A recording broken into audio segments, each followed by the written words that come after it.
In 2016, a suburban train was moving along its usual route towards Berlin when suddenly one of the passengers felt unwell. Unfortunately, it was not possible to save him, and the 37-year-old man passed away due to heart failure. Despite the sorrowful nature of his death, he died of natural causes. However, his departure from life triggered a chain of events that led to the resolution of a case that had remained a mystery for 23 years. The German town of Bad Belzig, which was simply known as Belzig until 2010, is located 70 kilometers southwest of Berlin. Today, it is home to 11,000 people. Bad Belzig is considered a historic town because it houses the medieval fortress of Eisenhart Castle, Burg Eisenhart, first mentioned in a document from the year 997, issued by Emperor Otto III, which is quite impressive. Apart from the castle, one of the main attractions of the town is the thermal complex called Steintherm, where families and groups of friends often gather on weekends for leisure and relaxation. Overall, Bad Belzig appears to be an excellent town for family living. Among the families who settled in the town was the family of Andrea Lohagen. Andrea, her sister, as well as their parents Rosemarie and Freddie, lived on the outskirts of the city in a new residential complex. Andrea was born on January 6, 1977, and by 1993 had grown into an attractive 16-year-old girl. Andrea was in the 11th grade and eagerly awaited finishing school. As one of the top students in her class, she felt confident about her future studies at the university. She was a responsible, intelligent, serious, well-read girl, yet sociable and friendly. Everyone who knew her sincerely loved her. On Thursday, October 7, 1993, there were only 2 school days left before the holidays. Naturally, Andrea was looking forward to the upcoming vacation, shopping, parties, and meetings with friends. On that day, her parents decided to spoil their daughter and took her to a large shopping center where they bought Andrea a pair of platform shoes and Levi's jeans she had been eyeing for a while. At 6 o'clock in the evening, when they returned home, Andrea, as usual, turned on the music cassette of her favorite band, Alphaville, and began selecting what to wear with her new items. Of course, she was in high spirits. Indeed, like any teenager, she couldn't wait to show off her new outfit to her friends that same evening. And Andrea knew the ideal place to reach as large an audience as possible for this. After dinner, around 8 o'clock in the evening, Andrea called her friend to arrange a walk, but she was already in Potsdam. Pogo was the name of the local club where teenagers like to gather. As it often happens with clubs in small towns, it was conveniently located equidistant from the homes of local families, and Andrea and her friends were regular visitors.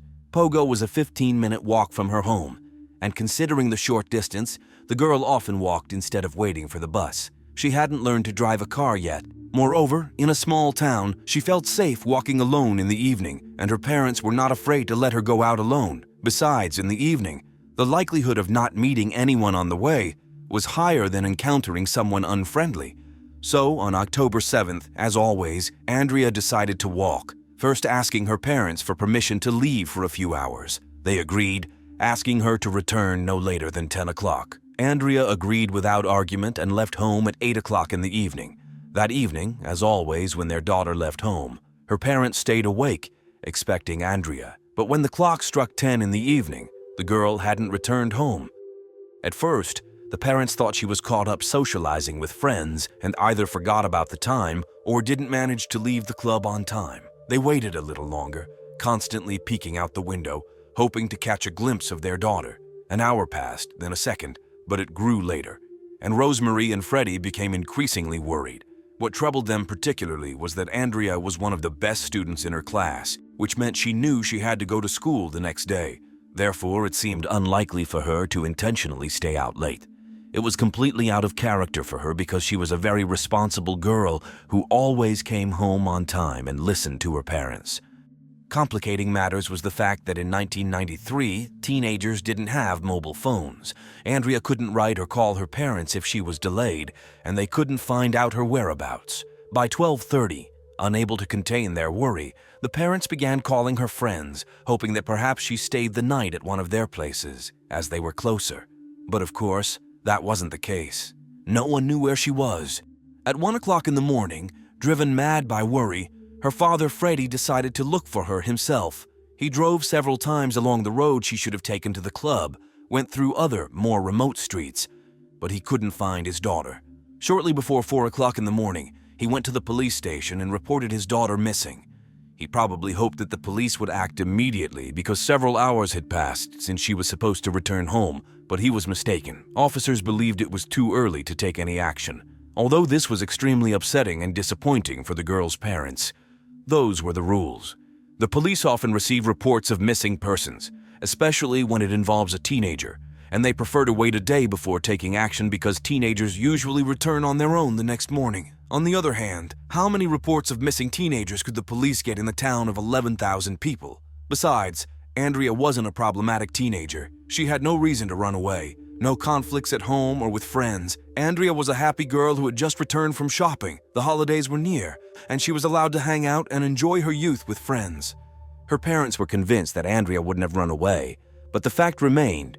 For Rosemarie and Freddie, this must have been a real nightmare. Sitting at home, unable to rest, fearing for their daughter's life, constantly imagining scenarios of what might have happened to her, knowing that nobody was even looking for her.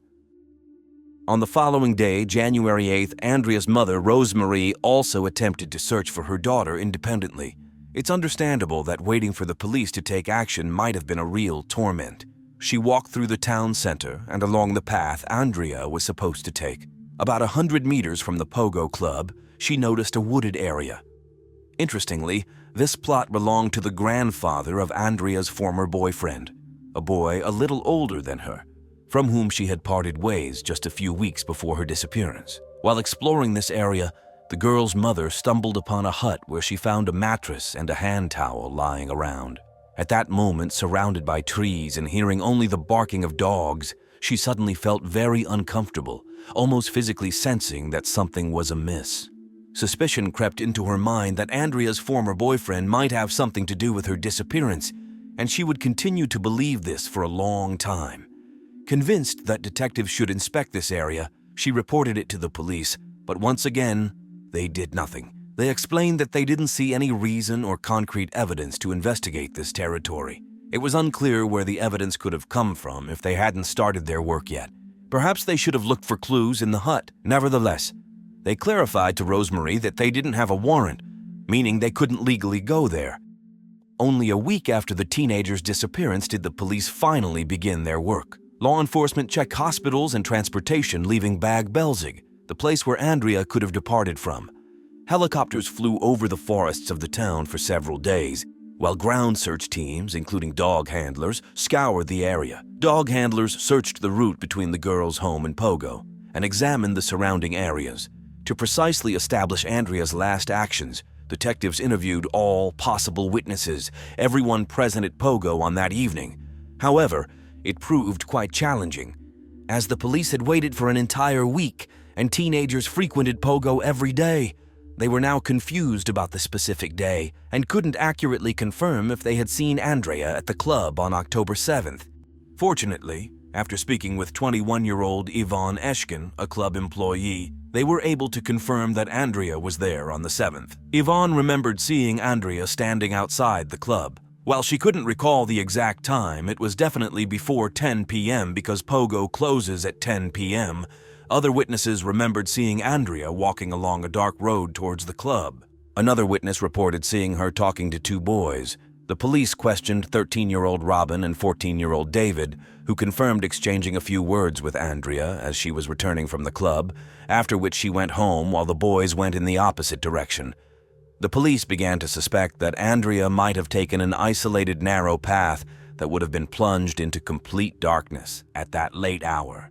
The locals referred to this path as the Lover's Path, located between the homes of two families, which would have allowed the girl to reach home much faster than the main road.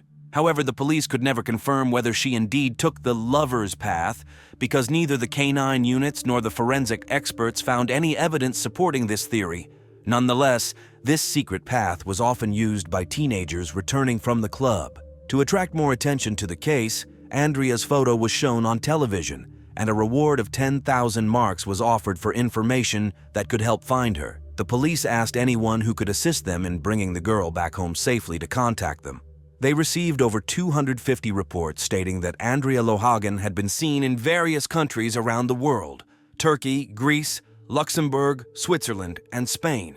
However, despite the police's efforts to investigate each lead, none of them led to any breakthroughs.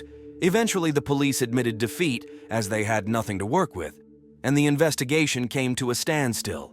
The case remained unsolved, and Andrea Lohagen was no longer sought after by anyone other than her family. 7 years later, on July 9, 2000, a local resident was enjoying her morning coffee on a beautiful day when she saw Josie, her landlord's dog, joyfully playing with something resembling a soccer ball. However, upon closer inspection, the woman realized that it wasn't a ball but a human skull. She hurriedly called the police. Soon, Frank Friedrich, the woman's landlord, arrived. Unexpectedly, he claimed that he had already seen the skull, took it from the dog, and hid it before leaving to celebrate his parents' birthday. Upon returning home to address the matter, the police were already there. The man explained his peculiar behavior by stating that he knew that during World War II, prisoners of war were held in that area, so he assumed the skull was quite old. Therefore, he hid it, intending to deal with it later. When the police inspected the area where the skull, presumably that of Andrea, was found by the dog, it turned out to be the very same location warned about by Andrea's mother, just 10 meters behind the lover's path and 100 meters from Pogo. Inside a long-abandoned cabin, behind a weathered door simply leaning against the wall, the police found the rest of the skeleton. Thus, if the killer attempted to hide the body, they hadn't put in much effort. Surprisingly, despite the police searching this location with sniffer dogs in 1993, nobody noticed or smelled anything. Journalists, reporters, the landlord's dogs, construction workers, and local residents had visited the site, all departing with the same outcome. Naturally, the locals, convinced the remains belonged to Andrea, were furious at how the police handled the investigation. The police defended their actions, stating they had investigated the area only a week after the girl's disappearance. Supposedly, they had acted very promptly since the police are obligated to search for a missing person, only if there are suspicions of a crime or several weeks after the disappearance. Regardless, the remains were sent to a laboratory, confirming they indeed belonged to Andrea. DNA comparison was unnecessary as the victim's dental records matched the teeth in the skull. Although the girl's remains were found, the forensic expert couldn't determine how she was killed or what happened before her death, as only the skeleton remained. However, he noted a head injury on the skull. Notably, Andrea was found not where the murder occurred. Her clothing wasn't found in the cabin. Even her watch and favorite ring were missing. To this day, it remains unknown whether this implies the victim was assaulted, causing her clothes to be removed, or if they were taken to conceal evidence. If the latter is true, the perpetrator's actions seem senseless because the body wasn't even hidden. With the discovery of the remains, the case was reopened, but it was now a murder investigation for Andrea Lohagen. At this point, both the police and the townspeople questioned what the motive for the murder could have been. They were especially troubled by the fact that the lover's path, near where the body was found, was only known to a limited number of locals, suggesting the killer lived in Bad Belzig and possibly was still among them. However, despite this breakthrough and a reward of 5,000 euros for any information, the police still lacked substantial leads, leaving the case unsolved for many years. Everything changed in the summer of 2016 when an unknown woman called the police, claiming she precisely knew who killed Andrea Lohagen, her friend, 37-year-old David. He was one of the two boys who had met Andrea on her way from Pogo. At the time of Andrea's disappearance, David was 14 years old. As an adult, David was a loner who enjoyed solitude, struggled to hold a job due to alcohol and substance abuse issues, and this lifestyle undoubtedly led to health problems. The woman who called the police explained that the reason she decided to share this information was that David had died in the same year, 2016. He was on a train to Berlin when he suddenly fell ill and passed away due to natural causes. It is unknown how long this woman had been holding on to this information. David left no other confessions. The only evidence hinting at his guilty conscience was a dark post on a social media platform. In the photo, a man wearing a shirt with the inscription "Wanted" is seen holding a small child. Underneath the image, he wrote, "You can do the right thing 1,000 times, but make one mistake, and you're worthless." The police tried to learn from David's mother what she knew about the matter, perhaps if her son had confessed to her about the crime. However, she was reluctant to speak with the officers. After all, she still lived in the same town where Andrea went missing and where her family resided. Eventually, she admitted that her son had told her they and a friend had planned to rob Andrea, but everything went wrong and Andrea was killed. That was all she knew. The woman who called the police added that at the time of David's murder, he wasn't alone. He was with his then 13-year-old friend, Robin. In 2016, 36-year-old Robin lived in Tyrol, Austria, with his wife and 2 children, worked on a dairy farm, was very quiet, friendly, and spent evenings at home. He was so secretive that his colleagues only learned about his wedding after he decided to change his surname following the marriage. Robin was questioned on October 27, 2016, but since he was 13 years old at the time of the crime, he was questioned only as a witness, not a suspect. Law enforcement couldn't imprison him, even if he confessed to the crime, as he was below the age of criminal responsibility at 13. Of course, this doesn't seem right. If you understand how to take someone's life, you should be punished in some way. During the conversation, Robin didn't deny David's involvement in the crime, but asked for the opportunity to discuss his own participation after speaking with his family. He was allowed to go home and was given a new date to return to the station for further questioning. However, police soon realized that Robin's desire to talk to his family wasn't the real reason for refusing to speak with them. It was merely an excuse to leave the station. Indeed, just a few hours after returning home, he left again. But before that, he left a farewell note for his wife. He put on hiking boots, got into the car, and headed towards Pendling Mountain, located approximately 15 kilometers from his home. There, he climbed the mountain and jumped from it. 4 days later, on November 4th, his body was found by a hunter. In the note to his wife, he didn't explain anything, just bid farewell. The police chief later mentioned that when the detectives spoke with Robin, they explained to him that he wouldn't face any problems, no prison sentence. They just wanted to know why he did it. They wanted Andrea's parents to get answers to the questions that had tormented them for so many years. But Robin decided otherwise. It was undoubtedly difficult for Andrea's parents to come to terms with his departure. With his departure, their last chance to find out the motive behind the murder disappeared. What happened just before Andrea's death and how exactly she died. Why they removed her clothes and how long the girl remained alive. Also, where exactly everything happened. However, it's very interesting that the plot where the cabin was located belonged not only to Andrea's former boyfriend, but also to one of the boys' grandfathers. This is because Andrea's ex-boyfriend and Robin were cousins.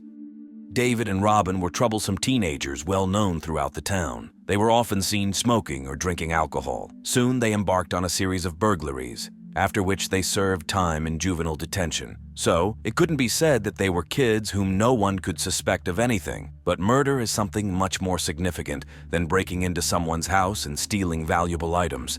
Detectives spoke with the boys soon after they, as later revealed, killed Andrea. At that time, they were not suspected of anything.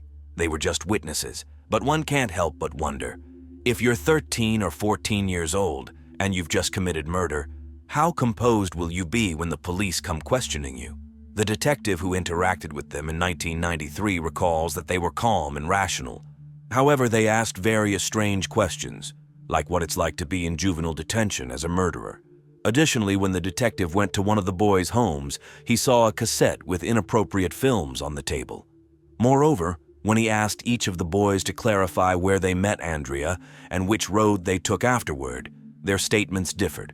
Nevertheless, the oddities in the boys' behavior and the discrepancies in their statements were not sufficient to accuse them of anything. Certainly, there are many cases where investigators did not hesitate to pressure teenagers and interrogate them for hours on end in pursuit of a confession, but not in this case. Perhaps the police didn't want to interrogate and pressure David and Robin for long, considering their age. Although the police officially closed the case, Andrea's parents are not convinced. They suspect that a third person was involved in the murder. Freddie, the girl's father, couldn't believe that 2 young boys committed such a heinous crime without the help, guidance, or at least the influence of an adult or someone older than them. Rosemary and Freddie are convinced that they had assistance. Andrea's mother's intuition has proven right before. What if her intuition isn't wrong this time? It was a completely senseless and cruel murder. And even before the killer's death, they did not alleviate the suffering of the victim's parents. Shortly before Andrea's death, she wrote an essay titled, The Tale of Happiness. Andrea narrated an encounter with an old man who told her, "I worry about you because you seem so sad." He promised to grant her 3 wishes. The first was a journey at 16, and the second was a happy future. Andrea, being prudent, didn't want to waste the 3rd wish, explaining, "Who knows what will come after, as I am already happy." However pitiful an existence the killers might lead, even if they remembered the crime they committed every day, they could move on. But for Andrea, who loved life so much, hers was taken away. When the body of a teenage girl was found murdered, the tiny town of Wausau in Wisconsin was gripped by fear. Everyone worried they might be the next victim of the ruthless intruder. But if the motive was money, why didn't he take it? The stories of the suspects only puzzled the detectives further. They wondered, was this merely a show to conceal what was really happening behind closed doors? Or was it genuine grief over the loss of a loved one? Until they found a startling clue that could put the final nail in the killer's coffin. Saturday, May 2nd, 2009, began like any other day for the emergency services in the quiet town of Wausau, Wisconsin. Although it was expected to be an uneventful day, a call came in at 1:30 p.m. A woman reported that her neighbor had asked her to call an ambulance for his brother's girlfriend. She was lying on the floor of their apartment with a throat wound and cuts all over her body. The police officers dispatched to the scene hoped the woman was mistaken, as the situation often turns out to be less severe than the caller describes. But not this time. Several people were waiting for the officers in the parking lot of the apartment complex. One of them stepped forward and led them to the apartment.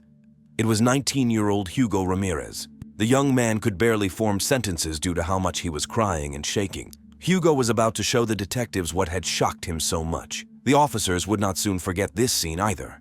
Entering the apartment, they walked through an unremarkable living room and kitchen and approached a small hallway. Hugo pointed to the bedroom at the very end on the left. Even before stepping into the room, the officers were stunned by the sight that met their eyes. The drying blood was everywhere, on the carpet, on the belongings, and of course, on the girl lying in the center of this bloody scene. Hugo informed them that the girl's name was Brianna Schneller. Brianna lay on her back, her mutilated face covered with a towel. There were deep wounds on her neck and across the upper part of her torso. Cuts on her arms indicated that she had fought for her life, but the killer had overpowered her. Now the police needed to hurry. Journalists were already surrounding the crime scene, and it was crucial that Brianna's loved ones did not learn of her death from the news. By the time the officers contacted the Schneller family, they already knew something had happened at the apartment where the girl lived and that someone had died. But they didn't know that Brianna was the victim. Her parents had been trying to reach her without success. They were informed of the news at the station. Afterward, they were asked to identify Brianna from photographs taken at the crime scene. Even after confirming it was her parents, Craig and Lori, and her brother Rocky, still couldn't believe what had happened. Despite their unspeakable sorrow, the family members tried to provide the police with as much information as possible about Brianna and the details of her life leading up to the murder. Craig and Lori explained that Brianna's life was much like that of her peers. She was finishing school, working part-time as a waitress in a restaurant, and enjoyed spending her free time with friends. She loved shopping, dancing, and music. Moreover, Brianna was looking forward to a trip to Tennessee that summer, where she was to present an important project for a renowned non-profit national organization of professional and technical student leaders. Brianna was the only person in the entire state of Wisconsin who met all the criteria to participate in this event. To the family, what had happened made no sense. As Craig explained, she didn't have a single enemy. Her relationship with her boyfriend, 22-year-old Sebastian Ramirez, Hugo's brother, was wonderful. The couple had met a couple of years ago and had been inseparable since. During this time, the parents had gotten to know the young man well. Naturally, they had concerns when Brianna decided to move in with him at 18. They worried that she was growing up too fast. But Sebastian truly loved their daughter, so they accepted her decision. After high school, she planned to pursue higher education in restaurant management and dreamed of opening a restaurant with Sebastian. She genuinely enjoyed working in the restaurant business, and she was loved by her colleagues and customers. The girl's parents also helped the police narrow down the time frame of the attack on Brianna. Her mother, Lori, was the last person to speak with Brianna a few hours before the body was discovered. That day, Lori had taken her daughter's car to the auto shop to fix the brakes and had texted her daughter at 10 a.m. Thus, the attack occurred sometime after Lori spoke with her daughter at 10 a.m. and before Hugo found her at 1:30 p.m. While the detectives were speaking with the girl's parents, forensic experts found several clues at the crime scene. First of all, an iron lying on the floor near Brianna caught their attention. Various parts of it were scattered on the floor, and there was blood on the iron, suggesting the killer might have used it as a weapon. In the bathroom sink were 2 knives, one of which was missing its sharp tip.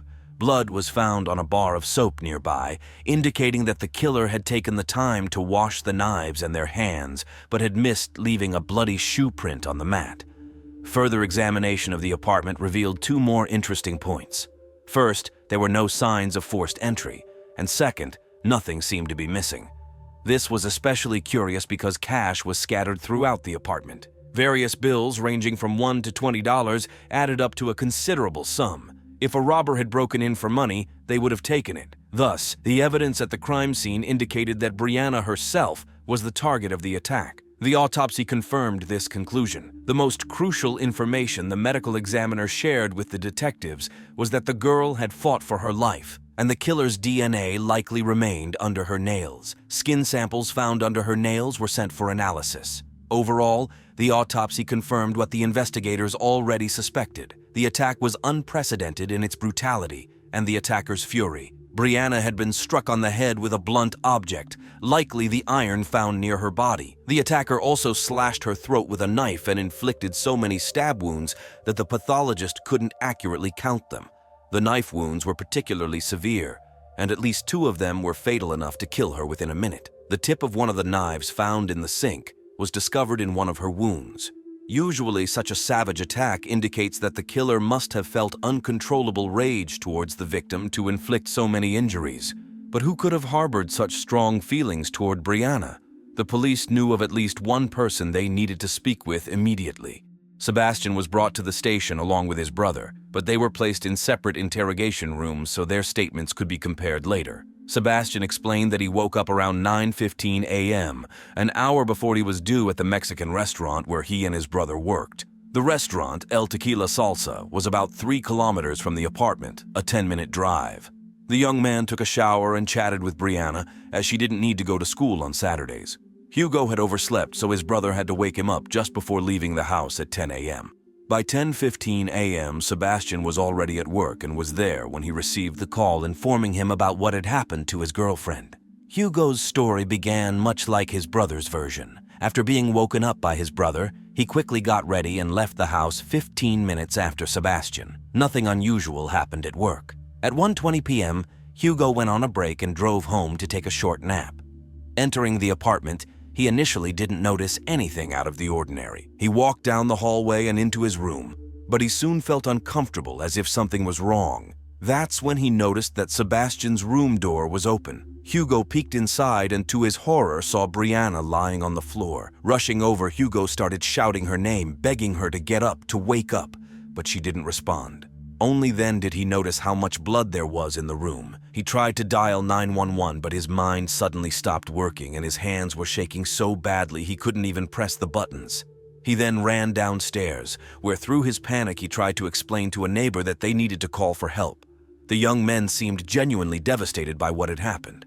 Investigators wanted to believe them, but they knew they needed evidence to confirm their innocence. It was possible they were simply excellent actors, or were hiding remorse beneath a mask of grief and pain. Since both brothers' stories were identical, detectives considered the possibility that one of them committed the crime and the other was covering for him. In such a scenario, Sebastian seemed to have a potential motive to kill Brianna. Officers questioned the brothers about their relationship with Brianna, whether there were any issues, quarrels, or jealousy. Sebastian categorically denied any problems and stuck to his story. Brianna was the love of his life, and they were looking forward to a happy future together. Hugo was questioned with even greater scrutiny, especially after it was revealed he was supposed to work until 3 p.m. that day, but had changed his break time with a colleague due to a hangover, wanting to go home and rest. Detectives wanted to know if anything had happened between him and Brianna. Were there arguments? Perhaps Hugo also had romantic feelings for her, but Sebastian proved to be a more successful rival. However, Hugo vehemently denied this. Brianna was like a sister to him. He knew how deeply she and Sebastian loved each other, and he would never stand in their way. These interrogations continued for hours, but no matter what the police asked, Hugo and Sebastian stood by their stories. However, the brothers were able to clarify the issue of the scattered money found throughout the apartment. It was Hugo's tips. Previously, he used to carefully count all the money, but lately he had become lazy. When he came home, he simply emptied his pockets wherever, always promising himself to deal with it later. After obtaining DNA samples from the brothers, they were released, but in the eyes of the detectives, they remained the only suspects in Brianna's murder. Therefore, their next task was to either confirm or disprove the brothers' testimonies. Colleagues from the Mexican restaurant El Tequila Salsa confirmed that the young men were at work. Moreover, the restaurant had surveillance cameras, including ones that recorded the kitchen area. After reviewing the footage, the police confirmed that Sebastian arrived at work first at 10:13 a.m. and did not leave until after Brianna's body was discovered. Hugo arrived at work a few minutes later and took his break at 1:20 p.m., just as he had stated. At the same time, the detectives were following another lead. Their conclusion that nothing had been stolen from the apartment had been hasty. Although the money and valuables were indeed left behind, the police had not found Brianna's phone. Like any teenage girl, Brianna always kept her phone with her. Moreover, she had exchanged messages with her mother at 10 a.m., so she definitely had it with her before the murder. This greatly interested the police, as the phone could contain something crucial to solving her murder. Therefore, the detectives made finding the phone their priority. They contacted Brianna's service provider. The phone company pinged the device and not only found that it was on, but also pinpointed its exact location. The detectives took one look at the address and were stunned. They knew this place. More than that, they had just been there. The phone was located near the El Tequila Salsa restaurant, where the brothers Sebastian and Hugo worked. The detectives rushed to the location to find and seize the device as quickly as possible. Upon arrival, they realized that the coordinates were not for the restaurant itself, but for the parking lot of the shopping center where the restaurant was located. The police soon narrowed down the search area to the section where the dumpsters were.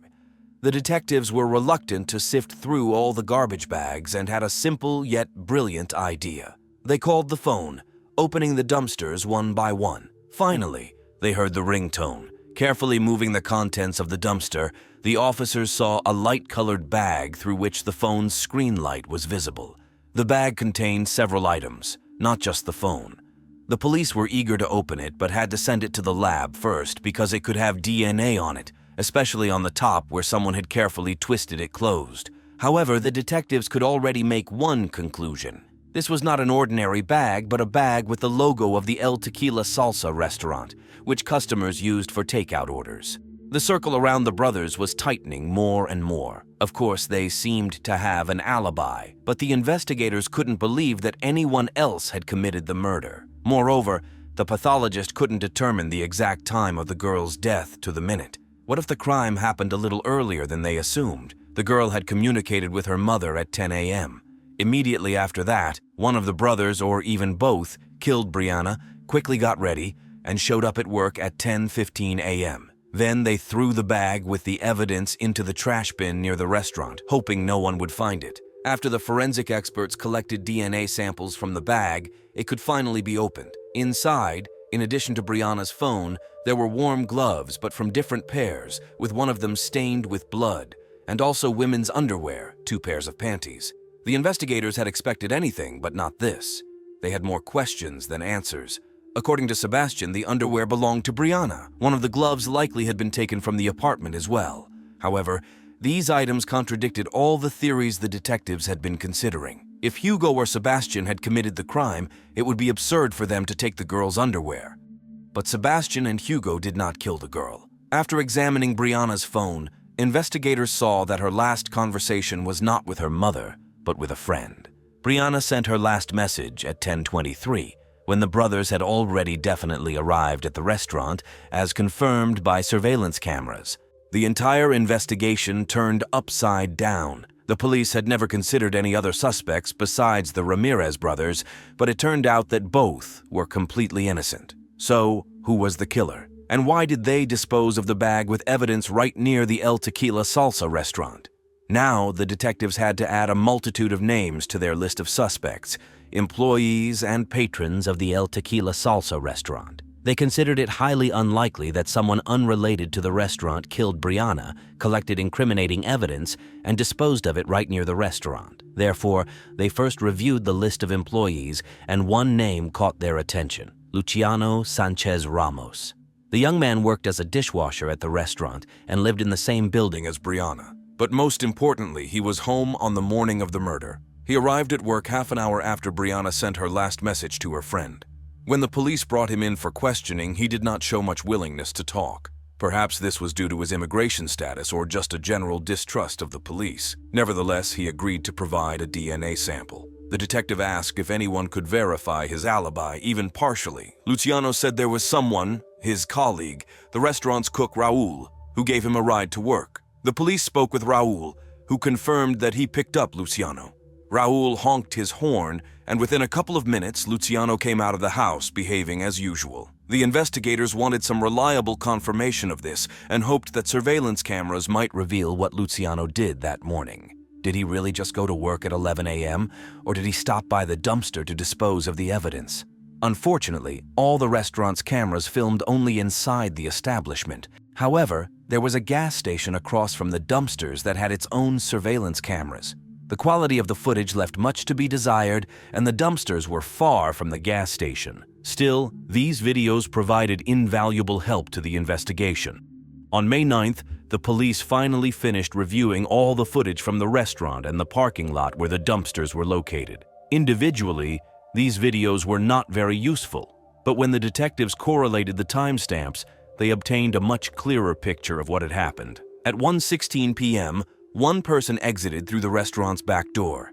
Simultaneously, only one person approached the dumpster. It was 22-year-old restaurant cook Raul Ponce Rocha. He threw away the trash, quickly returned to the restaurant kitchen, and washed his hands. What was even more interesting was that Raul was the only one who left the restaurant during the time frame when Brianna's murder was committed. At 10:21 a.m., just a few minutes after the Ramirez brothers arrived at work, he exited through the back door to go pick up Luciano and returned at 10:56 a.m.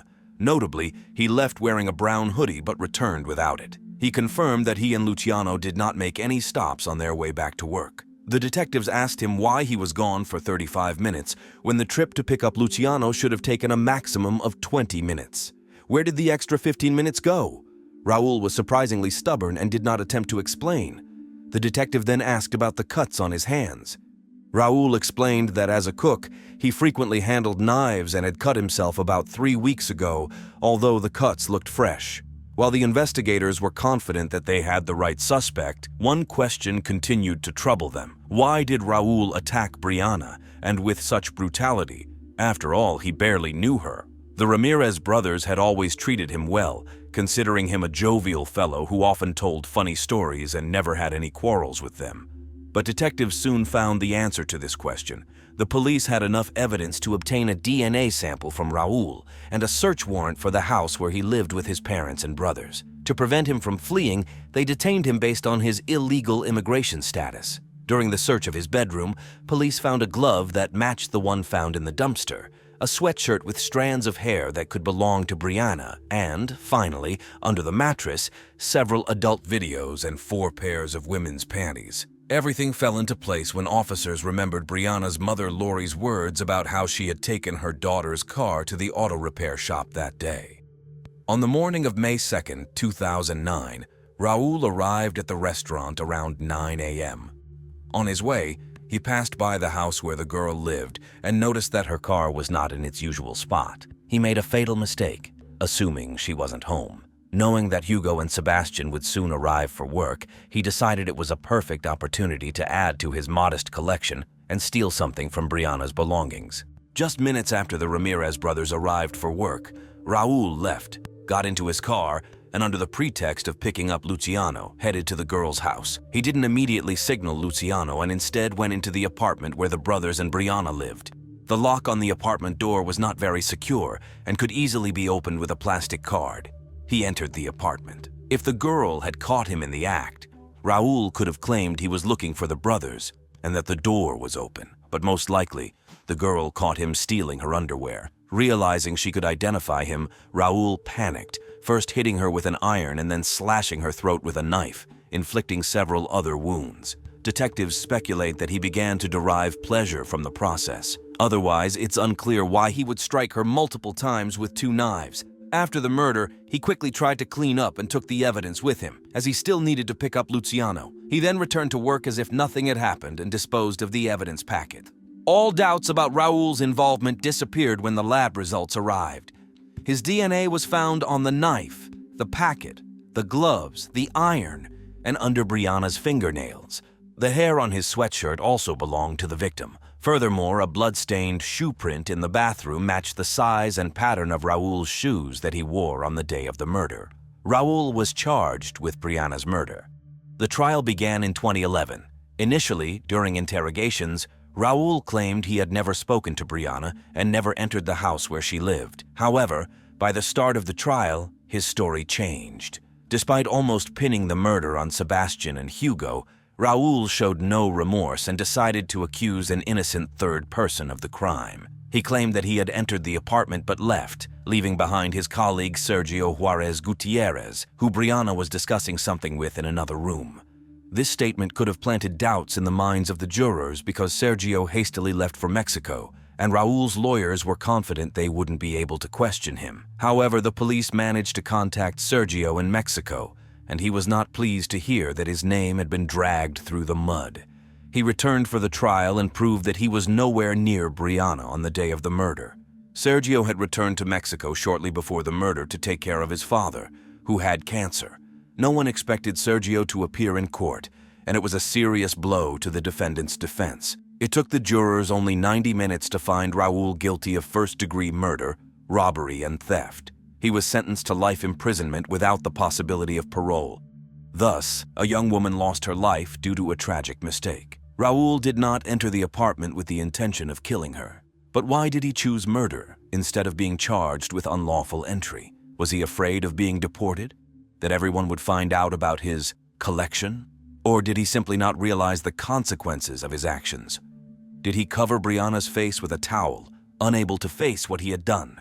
Brianna's father admitted that he wanted to talk to Raoul, perhaps to ask him all these questions. However, Raoul declined his offer to meet.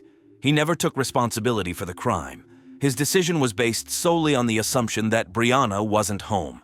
After the trial, Lori Schneller said that the verdict wouldn't bring back her daughter, but would allow them to live on. "We are glad that justice was served for her," she said. "I don't know if there will ever be a day like before, but it has become a little easier after the verdict." 1990. 31-year-old Peggy Marshall was at the peak of her career. Armed with a degree in physical therapy, she founded a geriatric clinic in Newport Beach, California. Peggy was passionate about her work, enjoying helping her elderly patients, but what she truly longed for was love. Her dream came true that same year when she met 24-year-old volleyball player Eric Beckler. Peggy and Eric both loved sports, which became their shared passion. Just a few months after meeting, they became inseparable. They lived together in Peggy's apartment and worked together at her clinic. Eric handled the finances, while Peggy provided physical therapy services. Together they made a great team, and the business quickly grew, along with their bank account. Before this, Eric didn't have much of a career, but thanks to his girlfriend, his financial situation improved dramatically, and he enjoyed a stable and wonderful life in a great neighborhood. Soon after their magical wedding ceremony, Peggy Beckler learned that she was expecting a child. But the growing family didn't significantly change their lifestyle. The couple simply brought their daughter with them to the beach. Not long after their first child, a second arrived, and the family moved into a beautiful home they bought for $1 million. They hired 2 nannies, one for weekdays and one for weekends, especially since a third child had arrived. This was the big family Peggy had always dreamed of, like the one she grew up in herself. Thus, the 5th anniversary of the Becklers' marriage quietly arrived. On July 6, 1997, Gary Green, along with a large group of friends and family, was heading from Newport Beach to Catalina Island on his boat when he noticed a boat circling in the ocean. Nearby, a man on a surfboard was struggling in the water, calling for help. Gary Green threw him a life jacket to keep him from drowning and called the Coast Guard. When they arrived, they saw the boat displaying a phenomenon known as the Circle of Death. This happens when the person controlling the boat lets go of the steering mechanism while the engine is running and the propeller is still spinning. Ideally, the operator should be connected to a safety lanyard, which would immediately shut off the engine if they were thrown overboard. However, people often ignore this rule. So when the steering mechanism is released, the force of the spinning propeller creates torque, causing the boat to make sharp turns and continuously rotate in a circle. The Coast Guard was able to stop the boat. They also pulled the man from the water and brought him back to the harbor. He was freezing, panicked, and in tears. The man was Eric Beckler, and his wife, Peggy Beckler, had been on the boat with him. A rescue operation for Peggy immediately began. At that point, she had been in the water for less than 2 hours, and the Coast Guard was hopeful that the rescue would be successful. Peggy was an extraordinarily strong swimmer. At an early age, she was diagnosed with scoliosis and had to wear a back brace. She was only allowed to take it off while swimming, so she spent a lot of time in the water. Swimming became second nature to her. There was a very high chance that Peggy was at least keeping herself afloat while they searched for her. The key was to pinpoint her location as accurately as possible. To aid the rescue operation, the Coast Guard spoke with Eric. He was distraught, shaking, and crying, but he managed to explain that they had been celebrating Peggy's birthday and their 5th wedding anniversary that day. In the morning, he woke his wife up and announced that they were going to the beach. There, a surprise awaited her. Eric had rented a speedboat with a fairly powerful engine. However, it was easy to handle, even for beginners. The couple initially planned to swim in the harbor but soon grew bolder and ventured farther into the ocean for some excitement. For a couple with no experience in ocean boating, renting a speedboat and heading out into the ocean was quite ambitious. But they were enjoying their time. They had a picnic, drank margaritas, and made love. Eventually, they decided to head back. Peggy was at the helm, while Eric wanted to take one more ride on a boogie board. This type of surfing involves catching a wave while lying on your stomach on a relatively small board. As they approached the harbor, they were hit by what's known as a rogue wave or a killer wave, which completely engulfed Eric. When he resurfaced, Peggy was no longer on the boat. The boat itself was circling, making it impossible to get close. He couldn't swim away either, as he was still hoping to see Peggy on the water's surface. The Coast Guard officers were slightly puzzled by the fact that the weather conditions that day were surprisingly favorable for a sea trip. There were no waves and only a light breeze. They mentioned this to Eric, but he stood by his story. The investigators didn't argue. Although there had been no reports of rogue waves, they could have gone unnoticed. The ocean is an unpredictable place. Even in calm weather, many factors, wind, currents, tides, can combine to form unexpected, sometimes deadly waves. Hours passed, evening came, but the Coast Guard helicopters and boats continued to search for Peggy. Even Navy submarines joined the search efforts. As night fell, confidence in a successful rescue began to fade. If the current had carried her away, she could have ended up in Santa Barbara or even Mexico. Peggy Beckler was searched for relentlessly for several days, but in the end, the difficult decision was made to call off the search. The Coast Guard focused on examining the boat. First, they made sure there were no mechanical issues that could have caused the accident. Then, they tried to recreate the situation the couple had been in.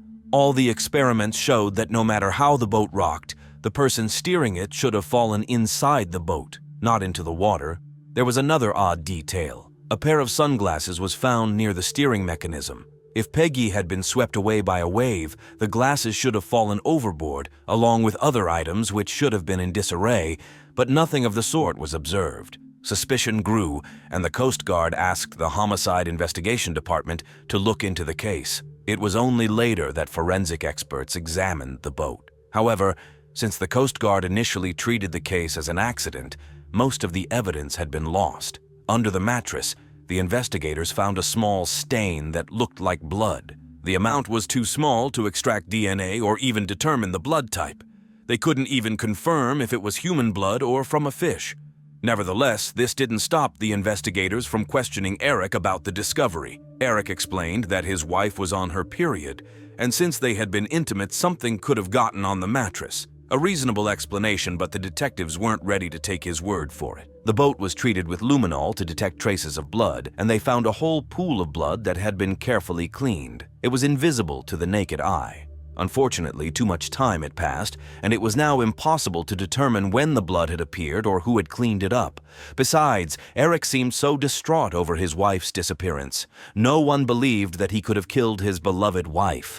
Moreover, there was another theory regarding her disappearance. Peggy and Eric had been spending too much money. Eric hadn't made mortgage payments on their home for several months, and their financial situation had deteriorated. But at that moment, Peggy caught a lucky break. She was approached by representatives of another company interested in buying her clinic because it had achieved great success. Peggy was faced with a tough choice. She didn't want to sell her clinic for any amount of money, as it was her life's work. However, her husband felt differently. He wanted to get rid of all their problems and difficulties, take the money, and not work. After giving in to his persuasion, Peggy agreed to sell the business. But luckily for her, the new bosses wanted both her and her husband to stay and continue working at the clinic. This was a great solution for them, but the situation didn't last long. The new owners uncovered fraudulent schemes through which the clinic had been receiving money from insurance companies for services it hadn't provided. During the period in question, Eric had been handling the finances, but his wife, as the clinic owner, took the fall. The new owners found this unacceptable and fired both of them. But losing her job wasn't the worst part for Peggy. Her clinic had been draining money from medical insurance providers for years, and someone had to be held accountable. She was facing charges of fraud and tax evasion. These are federal charges, and theoretically she could have faced 10 to 15 years in prison. Peggy confessed all this to Eric's mother, Linda. This is why Linda was convinced that Peggy had staged her own disappearance. She believed that Peggy, being a strong swimmer, had jumped overboard, easily swum to shore, and then settled somewhere in Morocco or the Caribbean. Linda thought Peggy would only return once the statute of limitations on the federal charges expired. At first, Eric's actions seemed to confirm her suspicions. He recovered surprisingly quickly after his wife's disappearance. He then sent their 3 young children to live with Peggy's parents, giving them full custody. But if anyone thought that Eric would soon try to disappear and join Peggy, they were mistaken. Just 3 months after his wife's disappearance, Eric was already dating someone new. Her name was Tina New, a model and actress who appeared in TV shows. As Eric quickly ran out of money, he decided to become a web designer. To promote his company, he planned to participate in a professional expo. He needed a model to attract attention, and a photographer friend from his volleyball team recommended Tina, whom he knew. The two hit it off right away. When Tina met Eric, she was struggling with substance abuse. Her car was in the shop, her home had no electricity due to unpaid bills, and the job offer from Eric came at just the right time. In her eyes, he seemed like a hero, a successful young businessman, so polite and courteous. So when he invited her to come home with him that same evening, Tina agreed. Eric's home was luxurious, with ocean views from every window. Almost every wall in every room was covered with family photos, many of them featuring Peggy. Eric didn't hide what had happened to his wife from Tina. Overall, he seemed like a perfect prince to her. So when the police contacted her to inform her that there was something suspicious about his wife's disappearance and asked her to inform them if she learned anything, Tina didn't believe them. The detectives left her their card, confident that once the initial charm wore off, she would call them, and they were right. Eric's new business failed after just a year, and he was catastrophically short of money to maintain the lifestyle he was used to. He lost his home, and he and Tina moved into a modest apartment. He also tried playing the stock market, but things didn't go well for him there either. The creditors were calling non-stop. Their relationship deteriorated significantly. They fought, reconciled, and fought again. It was October 1999. More than 2 years had passed since Peggy's disappearance. Tina and Eric had a fight so loud that the neighbors called the police. When the officers arrived, Eric was not in the apartment, and Tina handed them the detective's business card, asking them to call him. She told the arriving detectives that when they last spoke, she and Eric had just started dating. She was in love with him and believed the story he had told her. But now, she was certain that Eric had killed his wife. Tina told the detectives that a few weeks earlier, she and Eric had been at home, and she was watching old television shows that featured her. While fast-forwarding through the commercials, she suddenly stopped on a segment that had somehow been recorded. It was a news segment about the disappearance of Peggy Beckler. The news report discussed the water current and the weather on that day, which was completely inconsistent with what Eric had told her. Tina looked at him and said, "You lied to me." The blood drained from his face. He turned pale. Eric admitted that he had seen his wife fall overboard but hadn't been able to swim to her in time. Tina asked if he couldn't or didn't want to. He replied, "I couldn't." Then he thoughtfully added, "Or maybe I didn't want to." A bad feeling began to creep over Tina, but she decided to brush the conversation aside. A couple of weeks later, Tina and Eric were relaxing at a club where they were using illegal substances. When they returned home, they were lying in bed, still not fully recovered, when Tina suddenly exclaimed, "Oh my God, you hit her in the head." She didn't even understand why she realized this so clearly. Eric even jumped. He asked, "How do you know that?" But she didn't know until he confirmed it with those words. Tina demanded to know how it all happened. It turned out that the day before the boating trip, Eric had prepared a cooler, dumbbells, trash bags, and everything needed for margaritas. Eric told Peggy that it was a surprise, so she didn't even look into the bag. They went out into the ocean. Peggy was just lying there, relaxing, sunbathing, when her husband approached her from behind and, according to him, hit her so hard that she didn't even feel it. Then the murderer folded his wife's body in half, tied her ankles, wrists, and neck together, put 2 trash bags on Peggy, and dumped her into the water with a weight of 30 kilograms. After that, he returned to the boat several kilometers closer to shore. This meant that the Coast Guard, helicopters, and submarines were all searching for Peggy in the wrong place. Tina told the police all of this, but her words weren't enough for even an arrest of Eric because she could simply be making false accusations against her ex-boyfriend. However, this wasn't the first time detectives had heard similar allegations against Eric.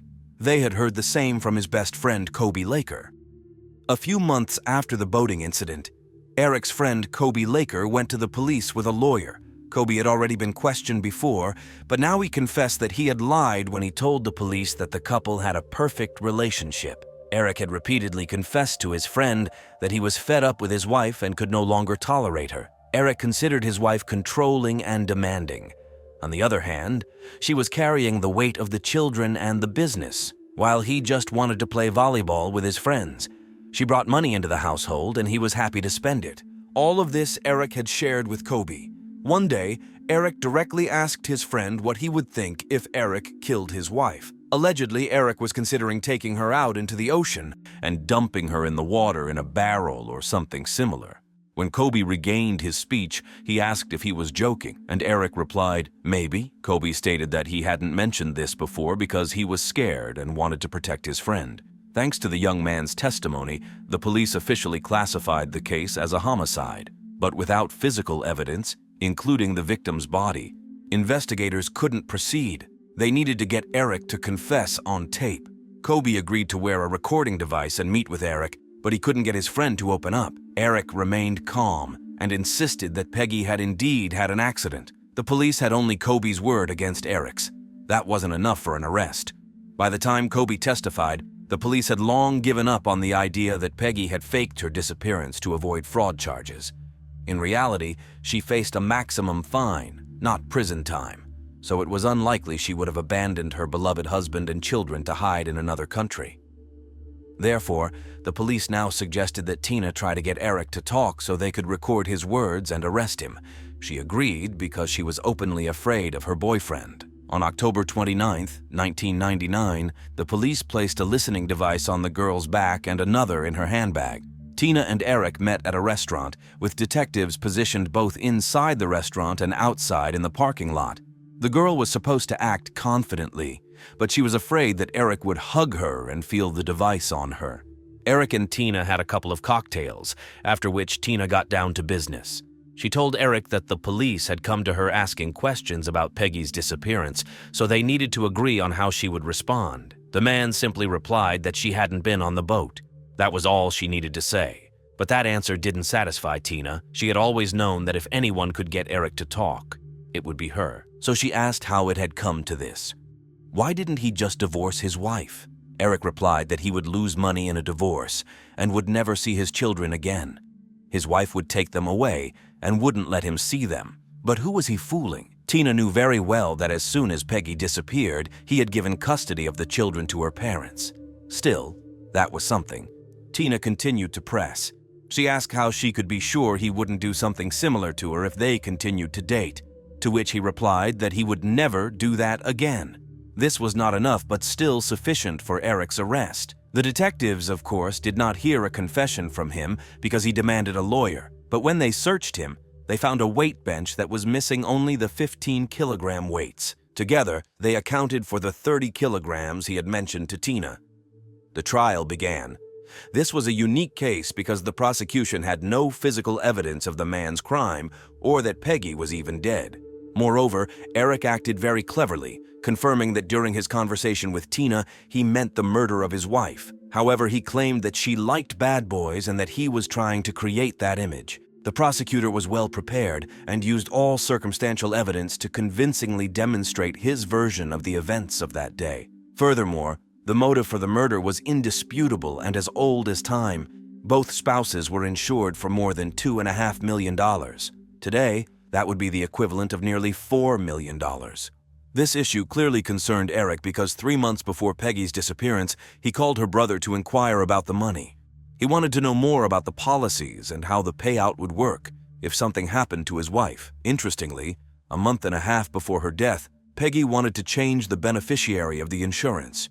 She intended to exclude Eric so that the money would go only to the children.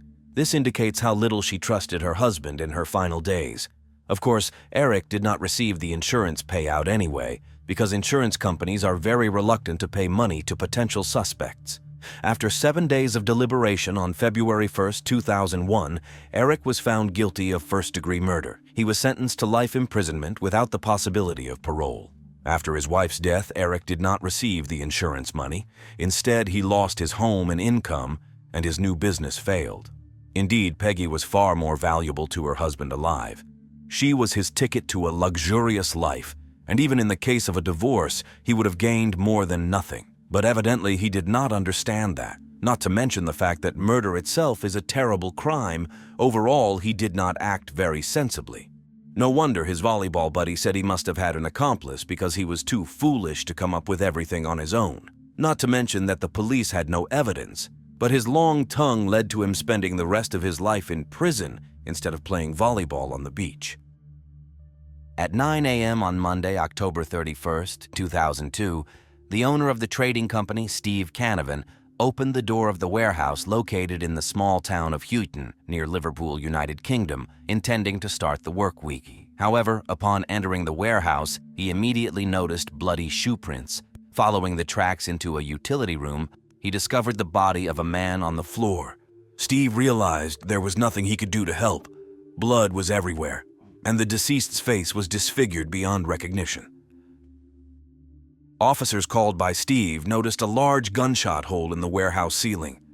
Comparing this with the appearance of the deceased and the mark on the back of his head, they concluded that he had been shot in the face with a shotgun. The head injury was so severe that identification was impossible. However, documents in the victim's pockets revealed the name Gerald or Jed Gilbert. Company owner Steve Canavan explained that 46-year-old Jed worked for him as a sales manager. He was his best employee, a talented salesman who would be irreplaceable. Jed's abilities allowed him to earn well and buy a wonderful Victorian-style house. Success, however, did not go to his head. He was a very pleasant, kind, and of course, sociable person, which was natural for such a job. Steve had no idea why someone would shoot Jed.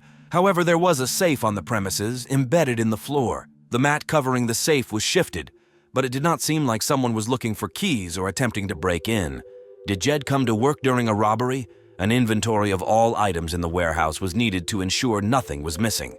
However, a more careful examination of the crime scene suggested another scenario. There were no signs of a break-in or forced entry into the warehouse. And when the forensic expert moved the body, 2 bloodied latex fragments were found underneath, likely from a glove. It seemed the killer was trying to create the appearance of a robbery to hide the fact that he came here with the sole purpose of killing Jed Gilbert. Jed arrived at work where the perpetrator lay in wait. When the man opened the door, the killer entered behind him. But why would someone want to kill an ordinary sales manager? Detectives decided to ask this question to his ex-wife, who had just arrived at the crime scene. Jed Gilbert and Ann Huxley met at a nightclub when he was 41 and she was 32. At first glance, they had nothing in common. Anne was born and raised in Kensington, not a very prestigious area of Liverpool where working-class people reside. She had been divorced twice and was raising a daughter and a son. Jed, on the other hand, lived a lavish lifestyle and had never been tied down by marriage. However, they shared an entrepreneurial spirit, both willing to work hard to secure a better life for themselves. Anne managed a network of small businesses, including coffee shops popular among the police, who enjoyed stopping by for a cup of coffee. Anne and Jed immediately liked each other and started dating. The man's family, his sister and mother, didn't approve of the girl, but the lovers paid no attention to it. A year later, Anne moved in with Jed, and in 1998 they got married. Unfortunately, in 2002, after just 4 years of marriage, they divorced. But they continued to live in the same house, under the same roof, just in different rooms. Apparently, their feelings had not cooled, and after some time, the former spouses reconciled and even wanted to remarry. But the day before, on Sunday, the man urgently left for work because he needed to resolve an issue with urgent delivery or something similar and did not return home. After Anne called all relatives, friends, and neighbors all night, she came to his workplace in the morning. Anne went into hysterics upon hearing that Jed had been killed. When she calmed down a bit, the detectives asked if she knew the reason someone might want to harm Jed. They were sure she would say no, but to their surprise, Anne answered yes. Jed was into gambling, a regular at the casino, but unfortunately he was not a very lucky player. He had accumulated debts, and Anne feared that it would end with them losing their home. That's why, she claimed, she divorced him so that he couldn't dispose of it on his own. However, her husband still found a way to get the money. He embezzled £11,000 from the company he worked for. This meant that the police needed to have a more serious conversation with his boss, Steve Canavan. But that wasn't all.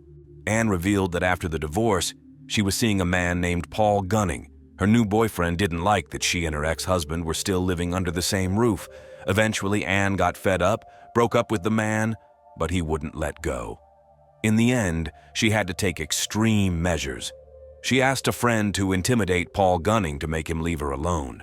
Thanks to Anne, the investigation gained a whole new set of leads. Perhaps Jed owed a significant amount of money to dangerous people, or was there a conflict with the employer due to embezzlement from the company? Finally, could it be a jealous lover deciding to eliminate a rival? While the police were exploring the most likely scenarios, the autopsy report arrived. The forensic expert determined the cause of Jed Gilbert's death, and it turned out to be completely different from what the detectives had expected. Although someone had clearly fired into the ceiling, there were no signs that the man had been shot. The cause of death was blunt force trauma to the head, and the brutality and force of the beating were simply unimaginable.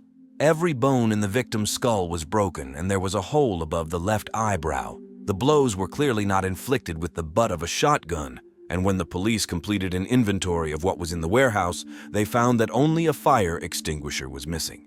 So the killer beat the man with a fire extinguisher and took him away from the crime scene. But who could display such cruelty? Jed's ex-wife believed that due to his gambling addiction, he had earned many dangerous enemies. The police investigated the casinos he frequented but couldn't find any significant leads.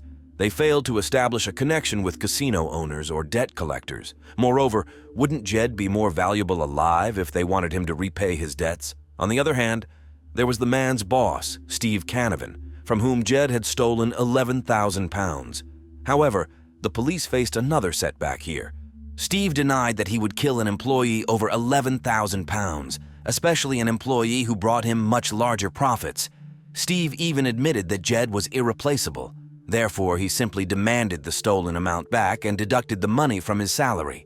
At the time of the murder, Jed had returned £5,000. Finally, Steve had a confirmed alibi, and detectives had to acknowledge that nothing pointed to the man's involvement. There was one more potential suspect mentioned by Anne Huxley, her ex-boyfriend, Paul Gunning. Anne thought it was possible that Paul Gunning might have wanted to get rid of Jed to take his place. However, during the conversation with the detectives, Paul vehemently denied any involvement in the case. He spoke openly and directly to the police. Yes, he had a romance with Anne, but it remained in the past, and he had no grievances against her ex-husband. He also had a solid alibi for the time of Jed Gilbert's death. While detectives couldn't find anything linking Paul Gunning to Jed's murder, the man provided them with a very unexpected piece of information. He used to own an escort agency, and a few years ago Ann Huxley came to work for him. Apparently, she was not devoid of entrepreneurial spirit, as she quickly not only bought the agency from him, but also opened 4 more. The network of stores and coffee shops, including the one frequented by police officers, was just a successful cover for Ann's expanding business, and it was far from the business she claimed to be involved in when talking to the police. It's not entirely clear what prompted the detectives to also speak with Ann's friend, whom she asked to intimidate Paul Gunning. However, after talking to him, they encountered a big surprise. The man, also named Paul Eaton, worked as a bouncer in a nightclub in Birkenhead near Liverpool, where Ann was looking for a place for her next escort agency. They met and became friends there, but according to the 40-year-old man, they were not just friends. Ann was his fiancée. The man admitted that he was in love with Ann, and during a trip to South Africa, he proposed to her, and they got engaged. In other words, it might not have been Paul Gunning, but Paul Eaton who could be jealous of Ann's ex-husband, with whom she lived under the same roof. However, the man replied that he had no reason to be jealous because Ann accepted his proposal, as if that explained everything. Detectives asked him about his whereabouts on the night of the murder, and that's when Paul Eaton started talking nonsense. He claimed that his mother fell ill. He became upset, and seeking support, he called a friend, another Paul Lewis. They got into a car to go to Wales, but on the way, the car started making strange noises, and they had to turn back. They went to a bar, had some drinks, and when they left the bar, the car wouldn't start at all. Investigators verified the alibi with his friend, 36-year-old Paul Lewis, also a bouncer at the bar, who confirmed his friend's words. Although there was nothing particularly fantastic in this version of events, investigators did not believe it. And what also bothered them was that if Ann could easily lie to the police about her fiancé, what else was she willing to lie about? In other words, she immediately classified her ex-boyfriend as a potential suspect, but strangely forgot to mention the man she was planning to marry. Furthermore, according to Ann, she and her husband had reconciled and were planning to remarry, and she referred to Paul Eaton as a friend who had done her a favor. So what was really going on? After examining every detail of Ann's testimony, investigators confirmed that on that fateful day, she spent time with her family, making several calls to Jed's relatives and friends, expressing concern for him.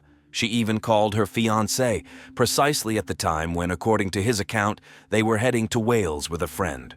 However, the ping from his phone showed that he was actually in the vicinity of the crime scene. Suspicions about Paul Eaton's involvement grew, but what role did his fiancé play in all of this? According to Ann, in early 2002, her husband's gaming addiction forced her to divorce him to avoid losing their house, but they tried to mend their relationship. However, when investigators spoke to the man's relatives, they painted a completely different picture. The man's addiction didn't scare Ann. It infuriated her, so there was no talk of reconciliation. She filed for divorce because she was disgusted by her husband and she had had enough of him. Ann didn't leave the house because he paid for the roof over her head, but treated him like a doormat. After the divorce, they slept in separate rooms, and Ann occasionally brought other men home. This seemingly tormenting situation for Jed lasted for months until everything suddenly changed. One of Jed's friends told the police that in the summer of 2002, he had dinner with the former spouses and couldn't believe the positive changes in their relationship. They appeared to be a happy couple again. Ann affectionately embraced Jed and assured everyone that they were planning to remarry. Completely perplexed, investigators couldn't understand why Paul Eaton believed they were engaged when Ann was planning to marry her ex-husband again. Everything fell into place after examining the finances of the former spouses. One August day, Ann walked into an insurance office and took out a £400,000 life insurance policy on both of them. In the event of the sudden death of one of the ex-spouses, the surviving one would receive £400,000. She then went to a lawyer with a will in which Jed left everything to her. 6 weeks later, he was killed. Ann Huxley increasingly appeared as a black widow who lured her ex-husband into a deadly trap to collect the insurance payout in the house. Meanwhile, evidence against Paul Eaton and Paul Lewis was accumulating like a snowball. The owner of the nightclub in Birkenhead, where both men worked as bouncers, revealed that on the night Jed was killed, the men came to the club carrying a fire extinguisher. Perhaps they thought no one would pay attention to 2 bouncers with a fire extinguisher. The adjacent building to the club belonged to a hot-dip galvanizing workshop, which housed acid containers. The police contacted the workshop and requested the containers to be drained. There, they found the fire extinguisher. It was damaged but not destroyed. Immediately after this, the results came in from examining the latex scraps found under Jed's body. They were indeed pieces of a glove, with Paul Lewis's DNA. It was minimal, but enough to prove that Paul Lewis was at the crime scene, wearing gloves, and must have been involved in the murder. So, after 2 months of investigation, the police had gathered enough evidence against Paul Eaton and Paul Lewis. However, detectives were convinced that Anne also played a role in her ex-husband's murder. She had already persuaded Paul Eaton to attack her boyfriend. What would stop her from orchestrating another assault, only this time to get rid of her husband and claim his property and insurance? The challenge remained in proving it because all the evidence collected so far was circumstantial. On December 16, 2002, 6 weeks after Jed's murder, Paul Eaton and Paul Lewis were arrested and brought in for questioning. Paul Eaton didn't resist for long and admitted that he was at the warehouse, but claimed he went there supposedly to warn Jed to stay away from his fiancée. However, Jed reacted aggressively, suddenly pulled out a shotgun and pointed it at Paul. With no other option, Paul had to defend himself. The men struggled. A shot was fired and the bullet hit the ceiling. Then, Paul Eaton reached for the fire extinguisher hanging on the wall and struck his opponent with it. After the commotion, his friend rushed in. Paul Lewis confirmed that he was waiting in the car outside when he heard a loud noise and ran inside. There, he saw the victim on the floor, and Paul Eaton beating him with the fire extinguisher. It was not entirely self-defense, since Paul Eaton came to the warehouse on his own, but he presented the situation as if it was a quarrel and claimed no guilt in the murder. However, this story did not explain why Paul Lewis ran to the warehouse in latex gloves and how they ended up torn under the victim's body. Both men also remained silent about Anne. Therefore, when she appeared at the police station the next day, she confidently told the same story as before. She claimed to be mourning her husband, and there was no reason to suspect her of the murder. Supposedly, Paul Eaton was so infatuated with her that he decided to commit murder, and she knew nothing about it. As for the insurance and the will, these documents were arranged in the interests of her children. If anything were to happen to her, they would be financially protected. The police had nothing to counter her argument. Fortunately, as it often happens, the killer cannot keep their crime a secret. A witness, to whom Paul Eaton confessed everything, came forward to the police. In reality, he entered the warehouse with a shotgun, intending to shoot Jed. However, at the last minute, he couldn't bring himself to commit the crime. Paul Eaton was a strong man, a bouncer at the club, but not a criminal, and he lacked the courage to kill someone face to face. Jed seized the weapon, and a struggle ensued. It's unclear how it would have ended, but Paul Lewis came to his friend's aid. He grabbed a fire extinguisher and began beating Jed. At some point, Paul Eaton might have taken control, although detectives believe that Paul Lewis was responsible for all the fatal blows to Jed. Leaving the lifeless man on the floor, the accomplices left. The witness stated that the accomplices did it for money.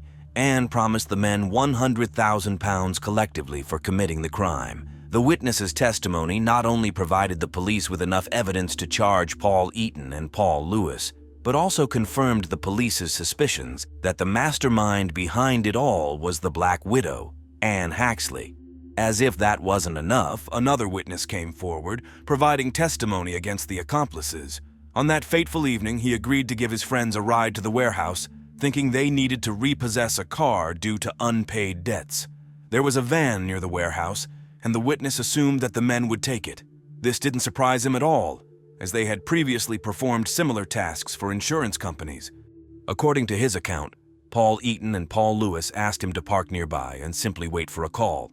Interestingly, he parked right next to a mobile phone tower. After 20 minutes, they called and asked to pick them up. Only when they got into the car did the man realize that he had allowed himself to get involved in something unpleasant. The men were discussing an attack on someone, and he noticed blood on one of their shoes. There was enough evidence and witness testimony to charge both men with the murder of Jed and Anne with conspiracy to commit murder. The only thing the police didn't find was the shotgun the men disposed of. The trials began in April 2004. Since Paul Eaton was accused of delivering the fatal blows, he appeared before the judge first. Surprisingly, he shocked everyone by confessing to the murder. In England and Wales, This automatically leads to a life sentence.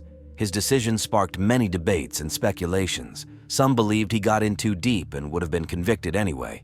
Others thought he couldn't bear Anne's suffering and was trying to protect her. Unfortunately, she didn't reciprocate when it was her turn to testify. She happily confirmed that Paul Eaton took matters into his own hands out of jealousy because she and Jed had reconciled. Anne tried to portray herself as a modest housewife, but her efforts were unsuccessful.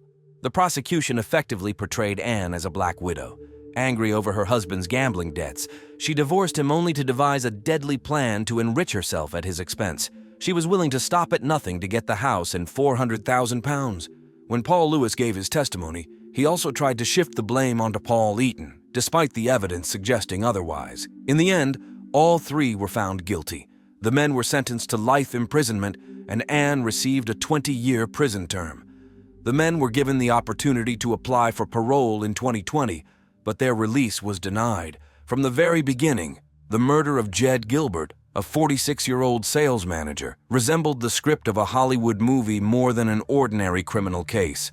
Relentlessly following the trail of evidence, detectives ventured into the realm of gambling, love triangles, escort agencies, and finally apprehended murderers driven by the desire for quick gain. Passion, greed, jealousy, betrayal, the list could go on indefinitely. This case had it all.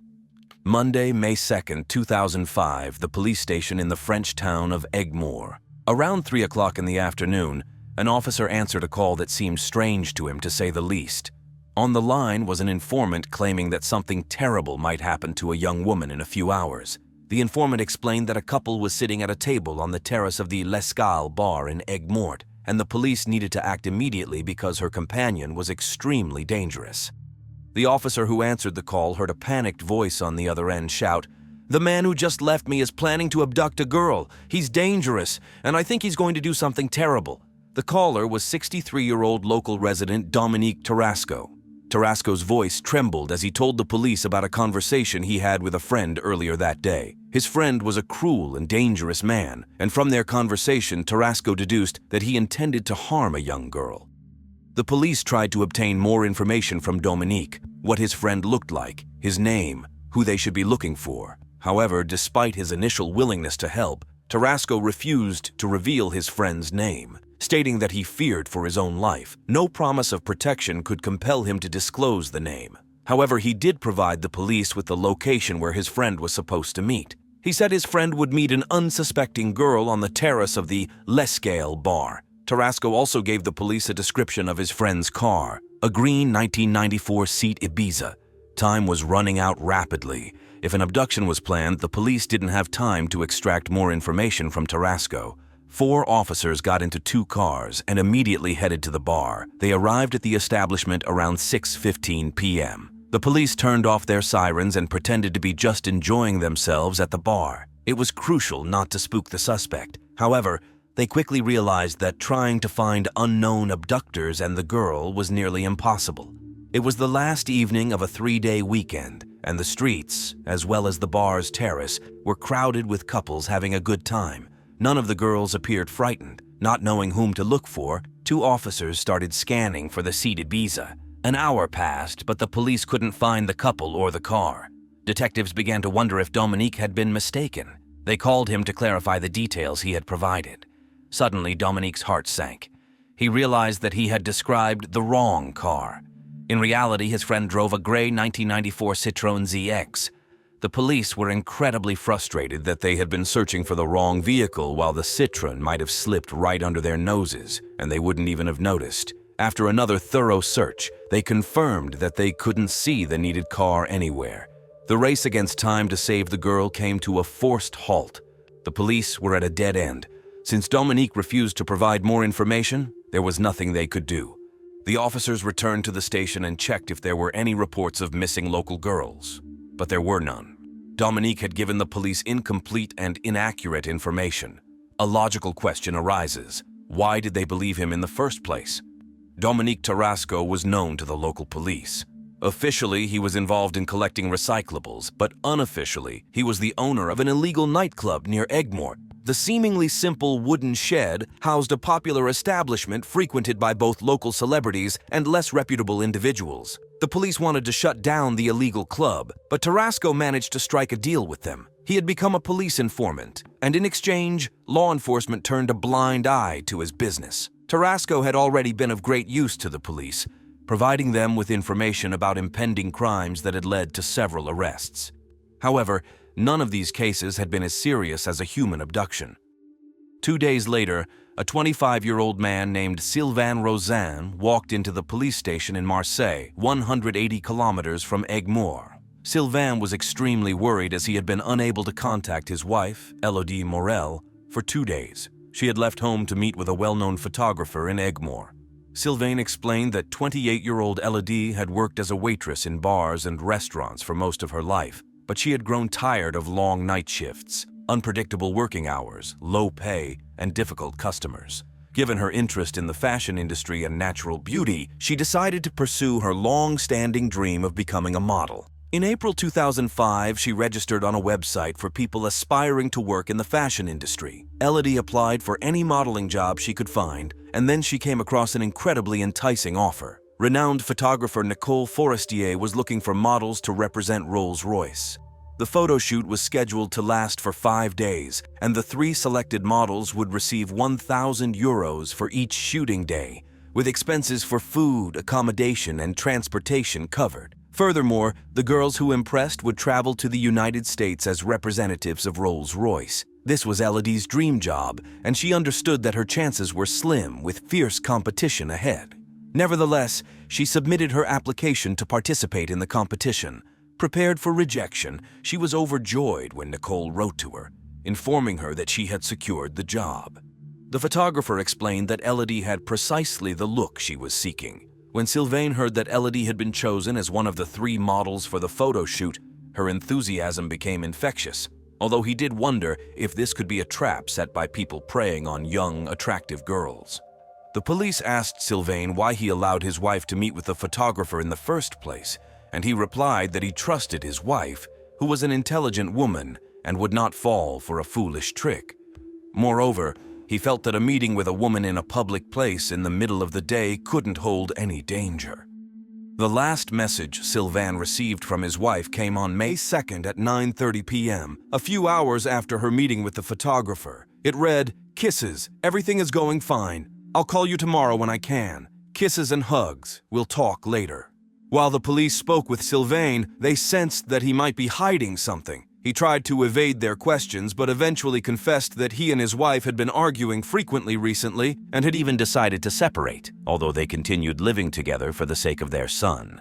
The police believed that the couple's relationship and Elodie's last message suggested that she might have chosen not to contact her husband voluntarily.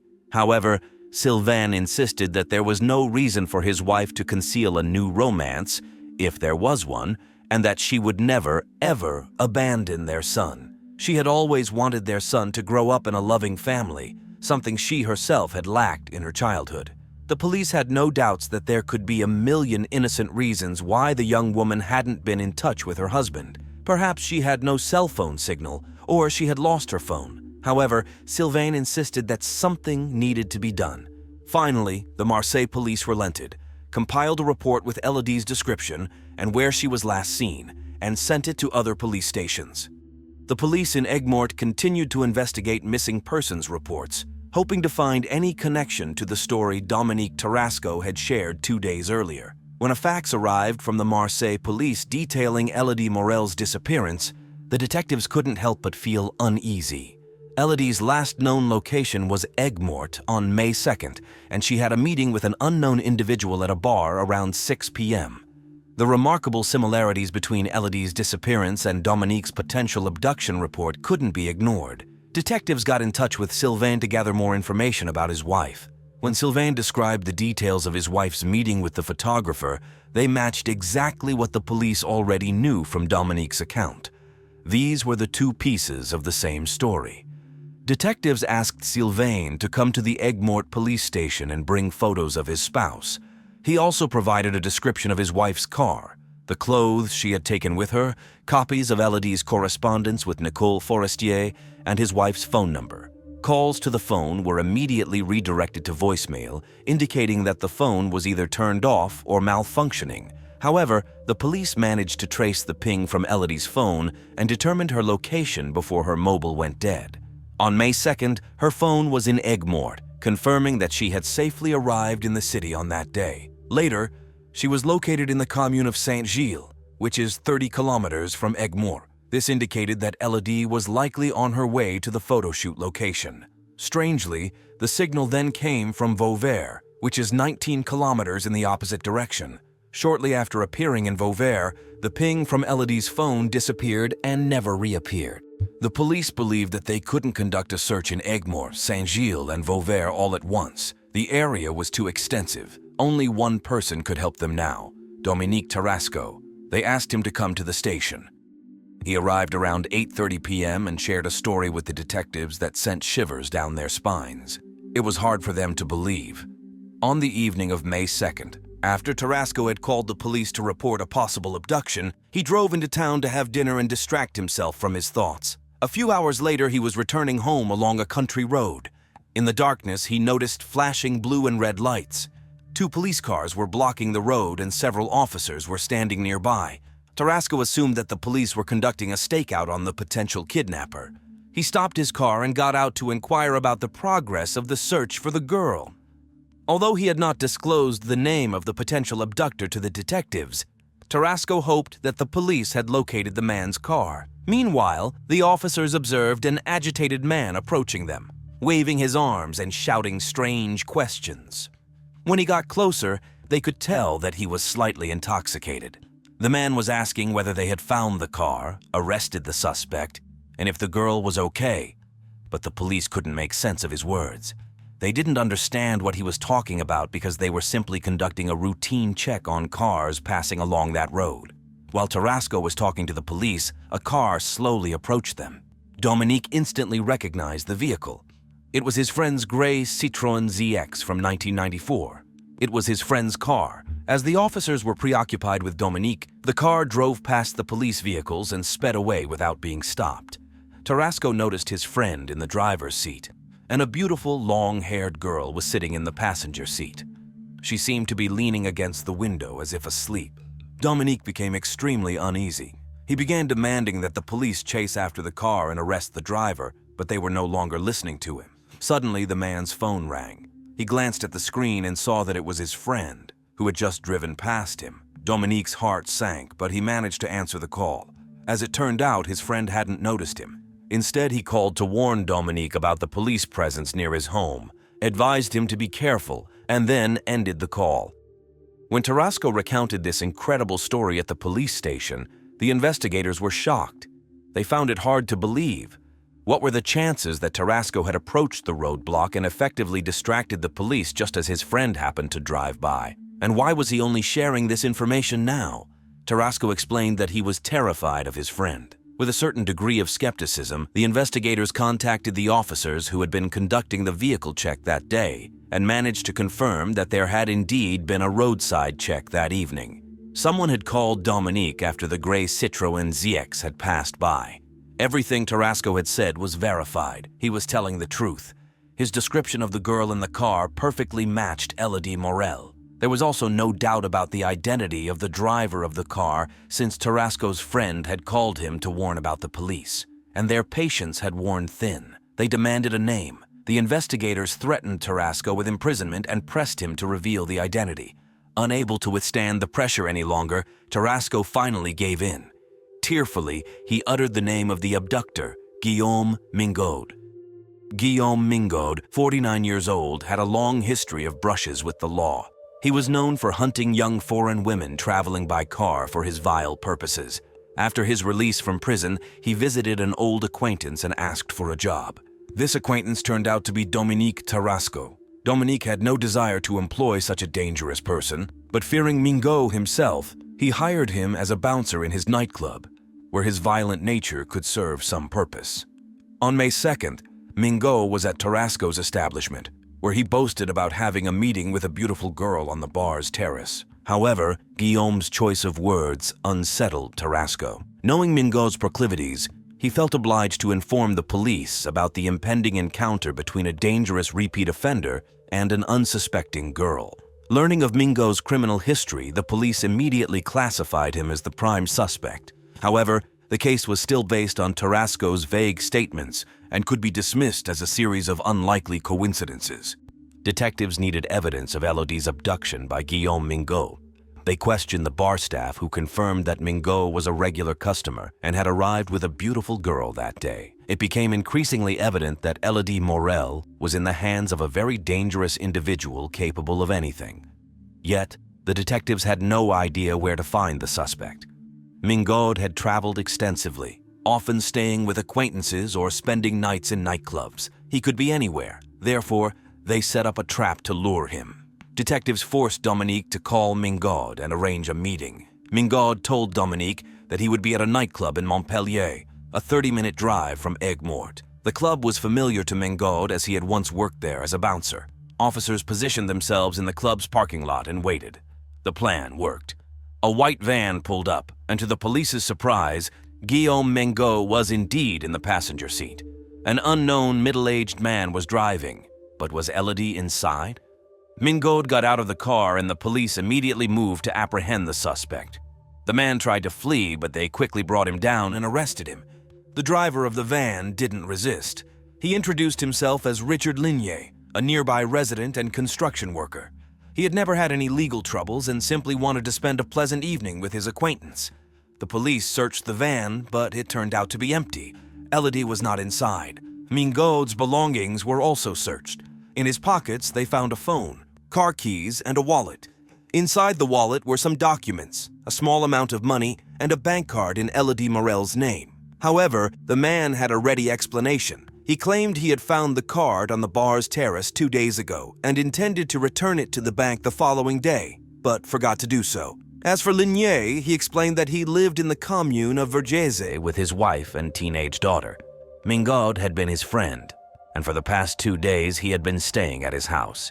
Mingo allegedly often stayed with Lignier during his travels before setting out again. The detectives had a hard time believing the two men's stories. Mingo's explanation about Elodie's bank card seemed far-fetched, and Lignier lived only 8 kilometers from Vouvray, where the last ping from Elodie's mobile phone had been recorded. The police arrested both men and took them to the station for questioning. However, they made a stop on the way, visiting Richard Lignier's home. When the officers arrived at Lignier's house, they encountered the most bizarre and surreal scene of their careers. Richard's wife, Francine Lignier, and their daughter were seated at the table, having lunch. Neither Francine nor the girl reacted to the uninvited guests at all. They continued to eat in silence, as if a group of police officers had not just burst into their home and started searching the premises. This strange reaction left the detectives astounded, as if they had been expected. An unpleasant and oppressive atmosphere pervaded the family's home. Despite this eerie atmosphere, the police meticulously searched the house while the women continued their meal. Elodie herself was nowhere to be found, but indirect evidence of her presence emerged. A black handbag, a floral dress, 2 pairs of high-heeled shoes, and a black sweater. These were the items Elodie had taken with her on her trip. However, the most crucial piece of evidence was Elodie's phone, which was now in the possession of Lignier's daughter. After making these findings, the police decided to take the mother and daughter to the station for further questioning. Interrogating Mingo proved to be incredibly challenging. He was a master of manipulation and stuck to his story. The police could contradict some of his statements thanks to the evidence they had found, but Mingo insisted that he had simply found the bank card and intended to return it, period. So the investigators decided to focus more on the Lignier family. They reasoned that it would be easier to get Richard, who had never been in trouble with the law before, to talk than the repeat offender Guillaume Mingo. With each passing hour of questioning, Richard became more exhausted, and the investigators were confident that he was on the verge of revealing everything. As expected, Richard eventually broke down. He confessed that Guillaume Mingo had shown up at his house at 6 a.m. on May 3rd while his family was having breakfast. Mingo claimed to have come with a girl and needed somewhere to hide her. Just a few meters from Richard's house, there was an isolated place, a garage. Richard had no choice but to unlock it and allow Mingo to drive into the garage. "I didn't see what was in the trunk. I didn't hear anything. Mingaud said he would stay overnight in the garage to make sure she wouldn't scream. Richard asked no further questions, returned to the house, washed up, got dressed, and went to work as usual. But it wasn't an ordinary day. There was a young woman in his garage who could be in great danger. Richard was well aware of how cruel and dangerous Mingaud could be, but not once throughout the entire day did he feel the need to contact the police and report what was happening in his garage. After Richard's confession, his wife Francine fully corroborated his account. However, like her husband, she never considered calling the police to report the girl in her garage. She was afraid that by doing so, Mingaud would harm her daughter. She added that on the evening of the same day, May 3rd, Mingaud entered their house, demanding dinner. He had with him a black bag, a dress, 2 pairs of high-heeled shoes, a sweater, and a phone. He handed the items to Richard and Francine as a gift. Francine took the items without asking questions, while she gave the phone to their daughter, as she happened to need a new one. During lunch, Mingaud first mentioned that the girl might report him to the police and hinted at his terrible intentions toward her. Upon learning that Lignier had revealed everything to the police, Guillaume Mangot lost confidence in himself and came up with a new version of events. He admitted to posting a fake message online about upcoming photo shoots for Rolls-Royce. He had posed as the renowned photographer Nicole Forestier and provided enough information to make the photo shoot appear credible. Mingaud claimed to be genuinely surprised when Elodie responded to the offer and accused her of falling for an offer that was too good to be true. Regardless, Mingaud contacted Elodie by phone, introduced himself as Forestier's assistant Alan Lacoste, and invited her to Aigues-Mortes ostensibly to meet Forestier before the shoot began. After meeting Elodie, he proposed going on a trip to the locations where the photo shoot was planned. She agreed and messaged her husband, assuring him that everything was fine. As he had done in the past, Mangot drove Elodie onto a country road. Sensing that they had gone far enough, he attacked her. However, he told the police that all he needed was her bank card and PIN. He claimed that he simply let her go afterward, using her card to make some purchases, refuel his car, and withdraw some cash. This was confirmed by the ATM camera. Mingaud denied Lignier's claims about the garage and other things. Of course, no one believed that Mingaud had lured Elodie to Aigues-Mortes just to steal her bank card. While interrogating him, investigators searched Lignier's garage and found several dozen cigarette butts, fingerprints, and DNA evidence from both Guillaume and Elodie. These pieces of evidence confirmed that Elodie had been in the garage with Mingaud. Confronted with these facts, Mingaud provided yet another version of what happened. He once again claimed that he only needed Elodie's bank card. Supposedly, he did take her to the garage, but it was only to buy some time. He wanted to discuss a plan with Elodie. He would keep her bank card in exchange for her silence. Mingaud stated that he was almost ready to release her when she suddenly pushed him. He justified the subsequent violence with his explosive temper. The end of the first week of May was supposed to be the grand finale of the photo shoot for Rolls-Royce. Instead, on May 6th, Mingaud was wrapping up his statements about what had occurred. He revealed where he had left Elodie. The police found her black 1995 BMW sedan in the Aigues-Mortes parking lot. The license plates confirmed that it was her car. When detectives opened the trunk, they found Elodie there. She had died from asphyxiation.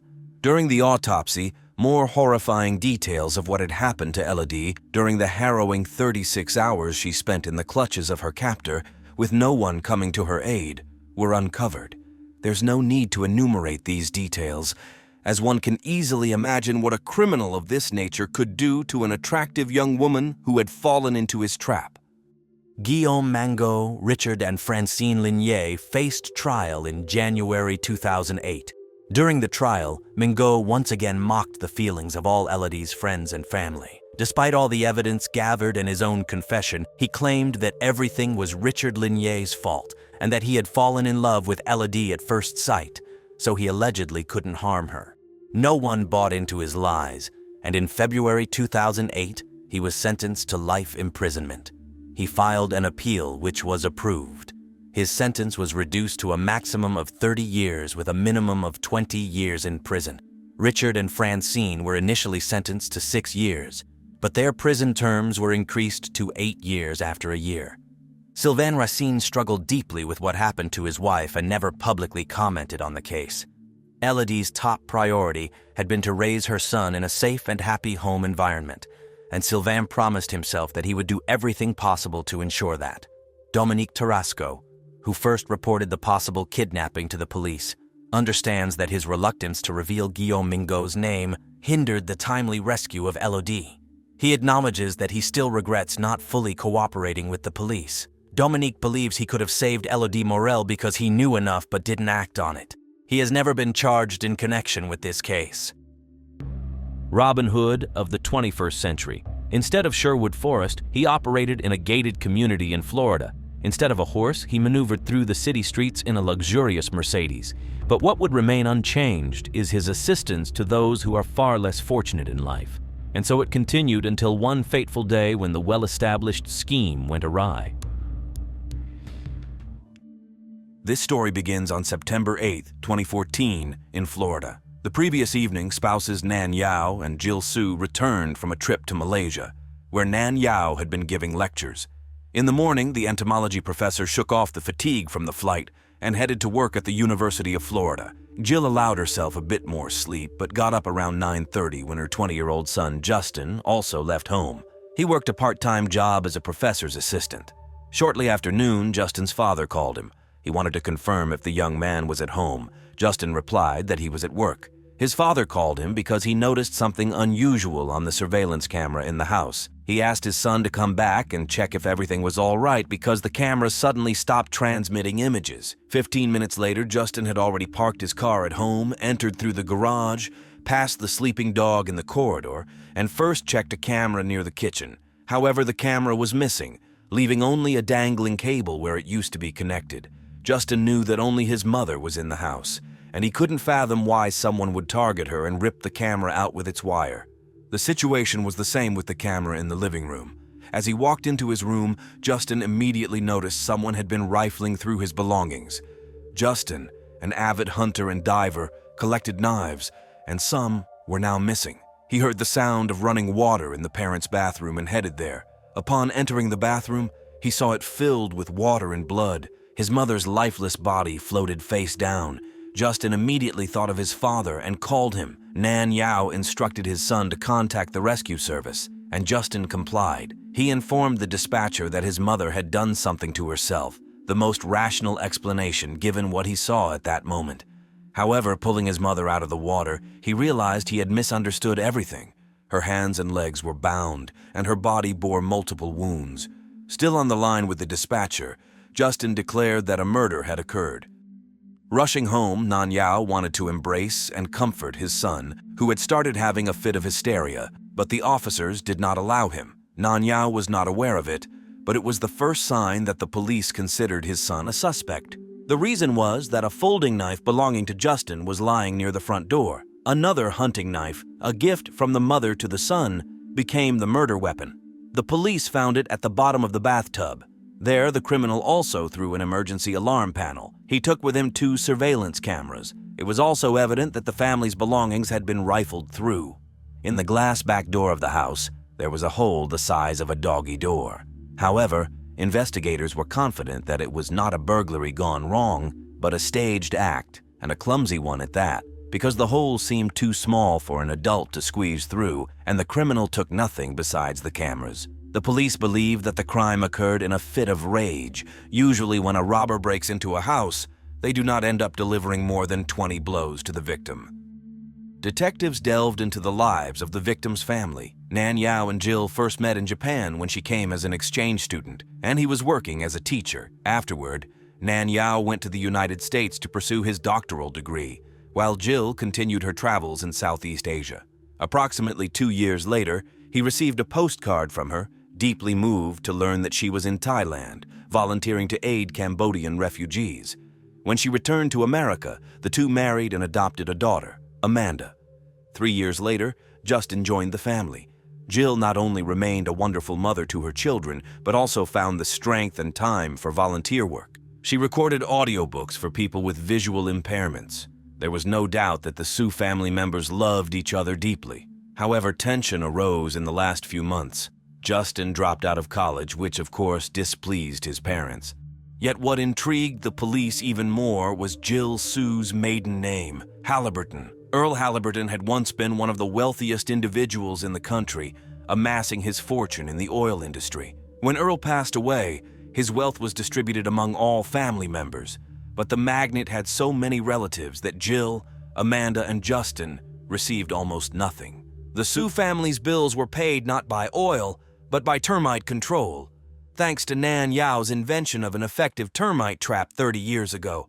Even after Jill's death, her share of the inheritance went to her husband, who considered himself quite affluent. All of Jill and Nan Yao's friends attested that the family lived in love and harmony. Just a few hours after Justin found his mother brutally murdered, he sat in the interrogation room at the police station. Several aspects of his story troubled the investigators. Firstly, how could he not immediately recognize it as murder, given the number of stab wounds inflicted on Jill? Moreover, the murder weapon, a knife, belonged to Justin. It seemed odd that the intruder didn't grab a readily available kitchen knife. Justin showed no signs of a struggle, answered all questions calmly, and did not request a lawyer.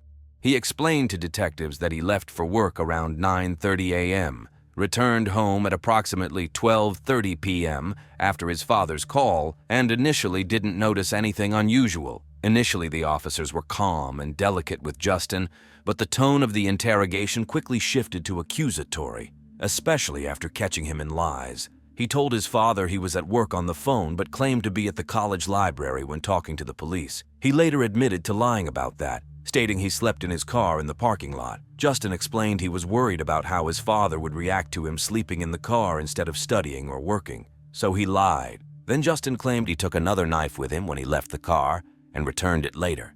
Clean, this is your only opportunity. Oh my God. You understand? Your dad. What? What did I say to my dad? I lied to my dad. I told him I was going to work. Later, Justin claimed that as he was getting out of the car, he took another knife with him, but then he returned it to its place.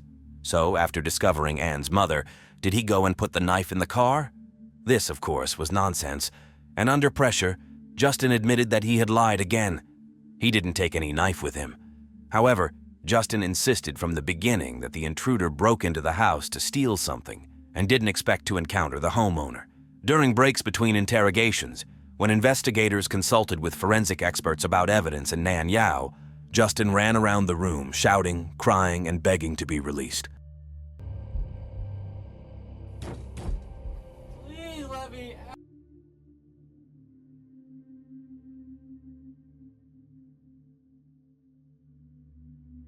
He was obviously in shock and couldn't calm down. In the adjacent room, Nan Yao heard his son's agony, but couldn't do anything because it was his turn to answer questions. After all, he was the one who raised the alarm that day. Nan Yao explained that around 12:15, he decided to check the surveillance cameras in the house. Unexpectedly, he saw an unfamiliar person, a fleeting figure in a mask that appeared for just a moment, heading towards the kitchen corner.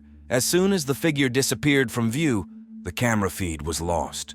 Nan Yao thought it could be his son. Justin sometimes deliberately blocked the cameras so his father couldn't see anything when friends visited, as he did 2 days ago when his parents were in Malaysia. But Justin told his father he was at work. Worried because Jill didn't answer calls, Nan Yao became anxious and asked his son to go home. Essentially, Nan Yao only saw the eyes of the intruder and described him as a tall and slender young man. Detectives couldn't help but notice that Justin fit this description. They seemed to be setting father and son against each other. They pointed out to Nan Yao that Justin matched his description. They told Justin that his father suspected him of murder. However, even when Justin was on edge and unsure of what to believe, Nan Yao never bought into it. Regardless of the tactics the investigators chose, they consistently pressured Justin for 11 grueling hours. But Justin maintained his innocence, requested a polygraph test, and insisted that they would come to apologize when the case was solved. When you guys find out you're wrong, I hope you come and say sorry to me, man, or something. If there was anything that could help the young man, it was the image of the intruder seen by his father. However, the hitch was that the Sue family had agreed to a 2-week trial period during which recordings from their cameras would be saved, and this period ended exactly 2 days before the crime. As the couple was in Malaysia and likely forgot to renew this service, there were simply no recordings. In other words, Nan Yao saw the real-time image, and when the image disappeared, It was gone forever. However, other detectives reviewed the surveillance camera footage near the entrance of the gated community where the family lived. They confirmed that Justin left at 9:15 and didn't reappear until 3 hours later when he returned home at his father's request. In other words, the murder occurred while Justin was not at home. After hours of accusations and pressure at the police station, they simply opened the door and allowed him to go home. Waiting for him behind the door was his father, who did his best to comfort his son. Unlike the police, he never believed in his son's guilt for a moment. In any case, Justin provided the police with a new lead that opened up an entirely new direction for the investigation. 2 days before the parents returned from Malaysia, Justin organized a party. The company was not very large, about 25 people around the age of 20, but now the list of people to be interrogated significantly increased. They were all invited to the station, and DNA and fingerprints were taken. No one objected. By that time, everyone already knew what had happened to Justin's mother and were willing to help. They mentioned that they were aware of the cameras because Justin had warned them and asked them to behave properly. Almost all the guests were his old friends, but not everyone. Some suggested that the police should pay attention to a guy with a bad reputation who had previously been arrested by the police. When officers arrived at his place, he admitted that he was expecting them.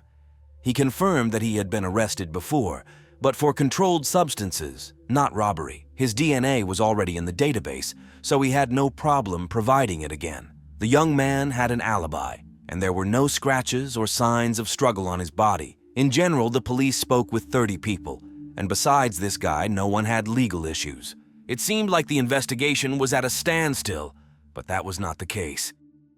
Throughout this time, forensic experts were comparing DNA found at the crime scene, and after 9 days of investigation, news came from the laboratory. They had a match, and incredibly, the suspect's name was in the database. The DNA belonged to 20-year-old Diante Rezeles. Detectives pondered whether there might be an innocent reason for Diante being in the house. Perhaps he knew Justin, who was a year younger. The detective called Justin and listed 3 names, 2 of which were made up to test him. He didn't recognize any of them, including Diante. Diante grew up and lived near the Sioux family home. However, unlike Justin, he was raised by a single mother earning a minimum wage. Diante was not a typical child. He excelled in school, surprisingly well-read, and teachers loved him. However, by adolescence, he became bored with mundane lessons and got involved with a bad crowd. By the age of 18, he had been arrested 8 times, mostly for robberies. His modus operandi sounded familiar to the detectives. He would rent expensive cars and disguise himself to explain his presence in affluent neighborhoods. Diante targeted luxurious mansions in gated communities near the water, infiltrating homes through openings in rear glass doors and disabling surveillance cameras when possible. However, he never attacked the homeowners. If he thought someone was at home, he would flee. In his neighborhood, Diante was liked and considered a Robin Hood figure. He generously shared his loot, paying for others' electricity bills and rent. He could spend $1,000 on diapers and food for single mothers. Perhaps this is why no one believed or wanted to believe he was capable of the accusations against him. On July 15, 2016, almost 2 years after Jill's murder, an unexpected turn of events occurred during what started as a routine court hearing. The prisoner accused of first-degree murder, restrained in handcuffs and shackles, managed to escape from the crowded courtroom. This prisoner was none other than Diante Rezeles. How did he pull off such an escape? When investigators listened to the recordings of the prisoner's phone calls, they realized the plan was orchestrated by teenagers. Everything was set up that morning. The key was to obtain the handcuff key. Diante had weakened the prison jumpsuit to make it easier to run, and he wore regular clothes underneath.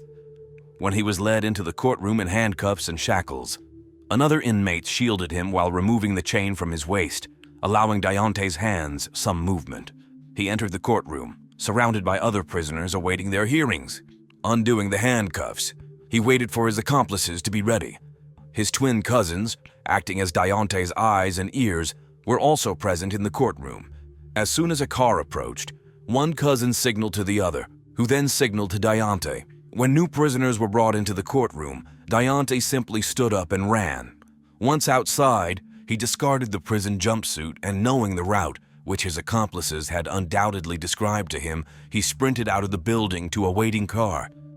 Days passed, 2, 3, 4. The fugitive eluded officers, and the reward for his capture grew to $50,000. His family and friends refused to assist the police. On the contrary, they did not believe in his guilt and did what they could to protect him. People couldn't comprehend how a robber, who avoided confrontation with homeowners, had evolved into a killer, assaulting a woman with more than 20 knife wounds. Yet, someone decided to turn in Deontay, revealing he was hiding in a motel. 6 days after the escape, Deontay Rezeles was captured. He offered no resistance during the arrest. In the subsequent months, all 8 friends who aided Deontay's escape were apprehended and charged. This demonstrated Deontay's intelligence and extraordinary charisma, convincing these individuals to risk their freedom for him. After his arrest, Deontay wrote a letter to the judge from whose trial he escaped, apologizing for the escape. He explained that he had to free himself to find evidence of his innocence. However, when he was apprehended, he was merely sitting in a hotel, interacting with friends, and visiting adult websites. The trial began in 2021, and as with everything in this story, it concluded with an incredible twist. The prosecution was convinced of the case because Deontay could not explain the presence of his DNA on the 3 crucial elements of the crime: the belt used to tie the victim, one of Justin's knives, and the back door. The version of events seemed to suggest itself. Deontay broke into the house with the intention of robbery. Suddenly, he encountered the homeowner and a struggle ensued. At some point, the woman tried to escape onto the street through the front door, according to a neighbor of the Sue family. It was noon when she heard a scream from the neighbor's house. She managed to notice an object at the front door that sharply moved inside the house. She thought it was a dog. However, investigators and the prosecutor believed it was Jill screaming when Deontay dragged her back into the house. After that, he must have struck her with Justin's knife, as the sharp protrusion on the murder weapon exactly matched the head injury on Jill. When the woman lost consciousness, the perpetrator took her to the bathtub, tied her up, and inflicted knife wounds.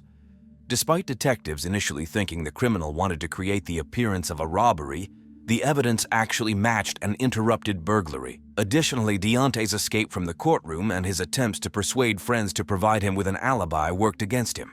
Deontay bribed a prison guard to get a phone, thinking he had succeeded. However, all his calls were, of course, monitored by the police.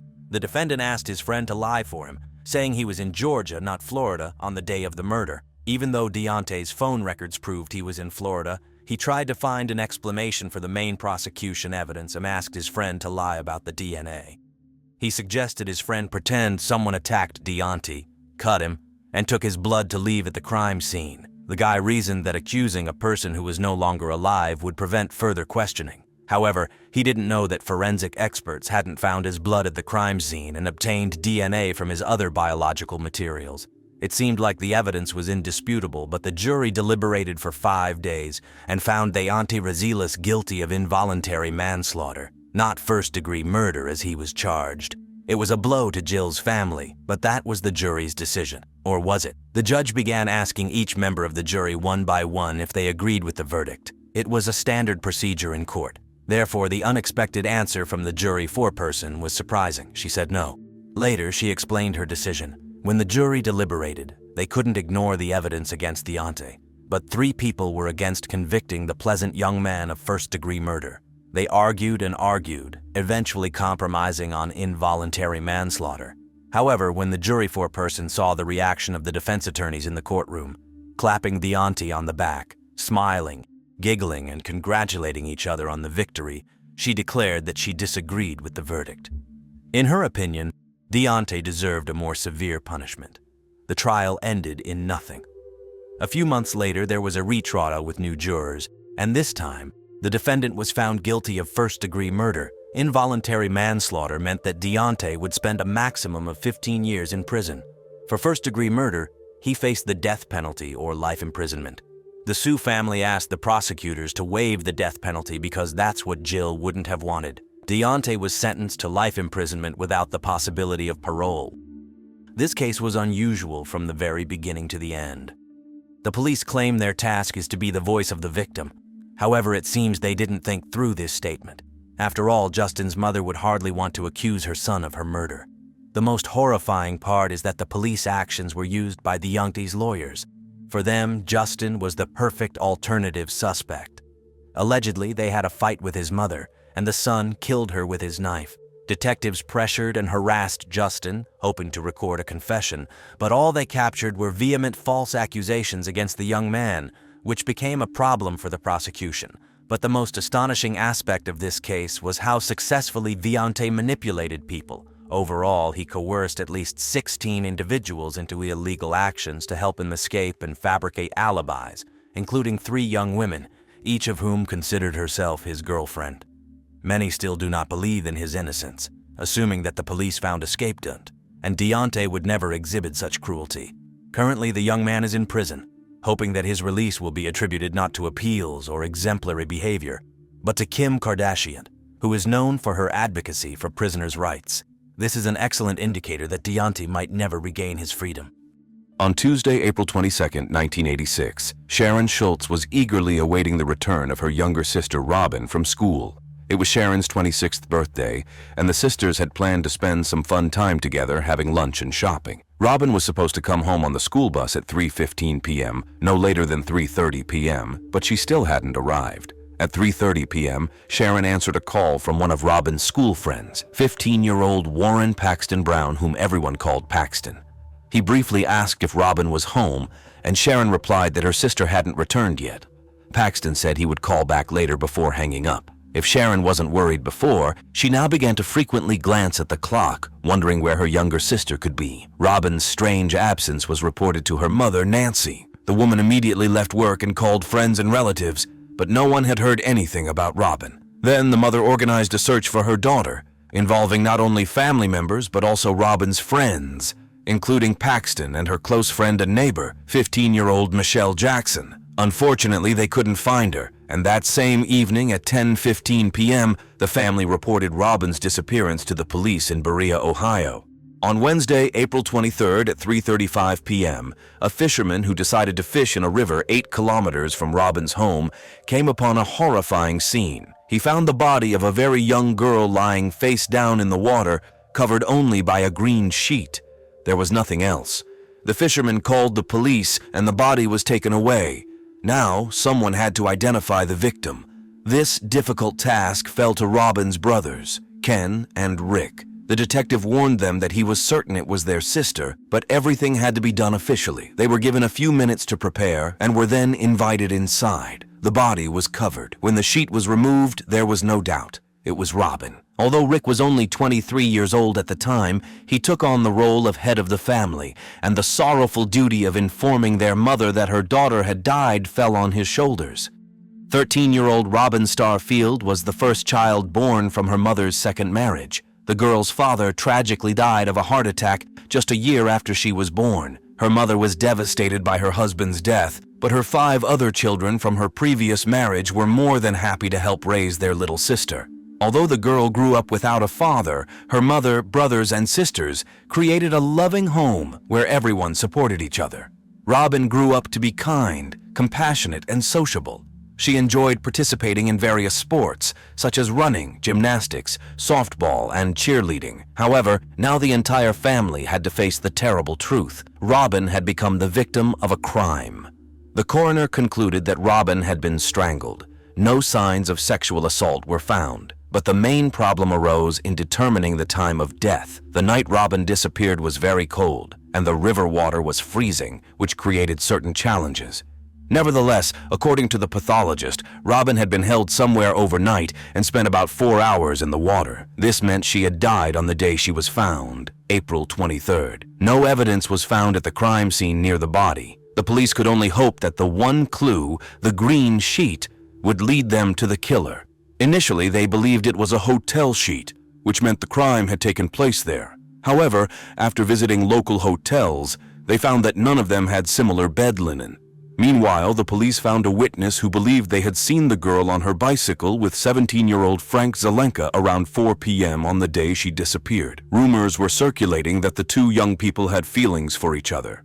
Gossipers speculated that Frank might know something about the murder. Furthermore, a week before the tragedy, Robin's concerned friend Paxton had called her family, warning them to keep Robin away from Frank. He was worried that Frank might harm her. It's unclear what actions the family took in response to this warning, but after her body was found, suspicion immediately fell on Frank. However, he had an alibi. At the same time, the police quickly discovered why Robin hadn't gotten off the school bus near her home as usual. Other students revealed that she had exited the bus 1 block before her house. Moreover, she wasn't alone. With her were 14-year-old Jimmy Martin and Paxton. The 3 friends briefly stopped by Paxton's house to listen to music, but Jimmy left after just 15 minutes, and shortly after, Robin left as well. When she stepped out the door, she was crying.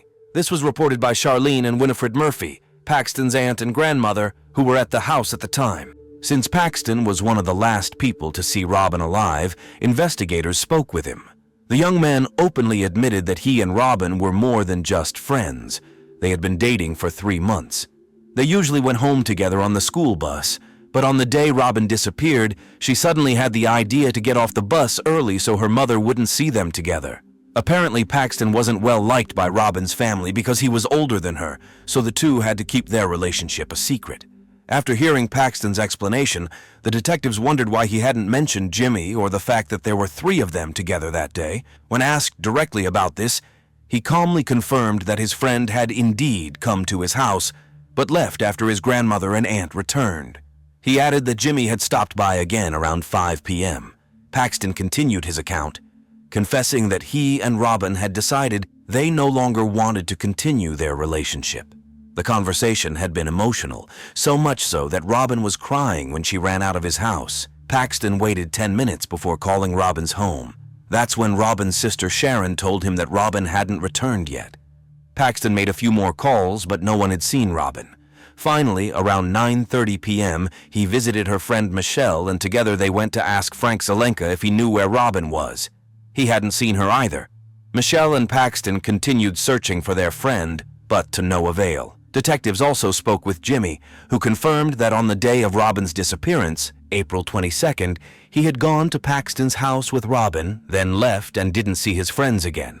Just to be sure, the officers checked the alibis of both boys and found out that on the morning of April 23rd, the day of the murder, they were in school, which their classmates and teachers could confirm.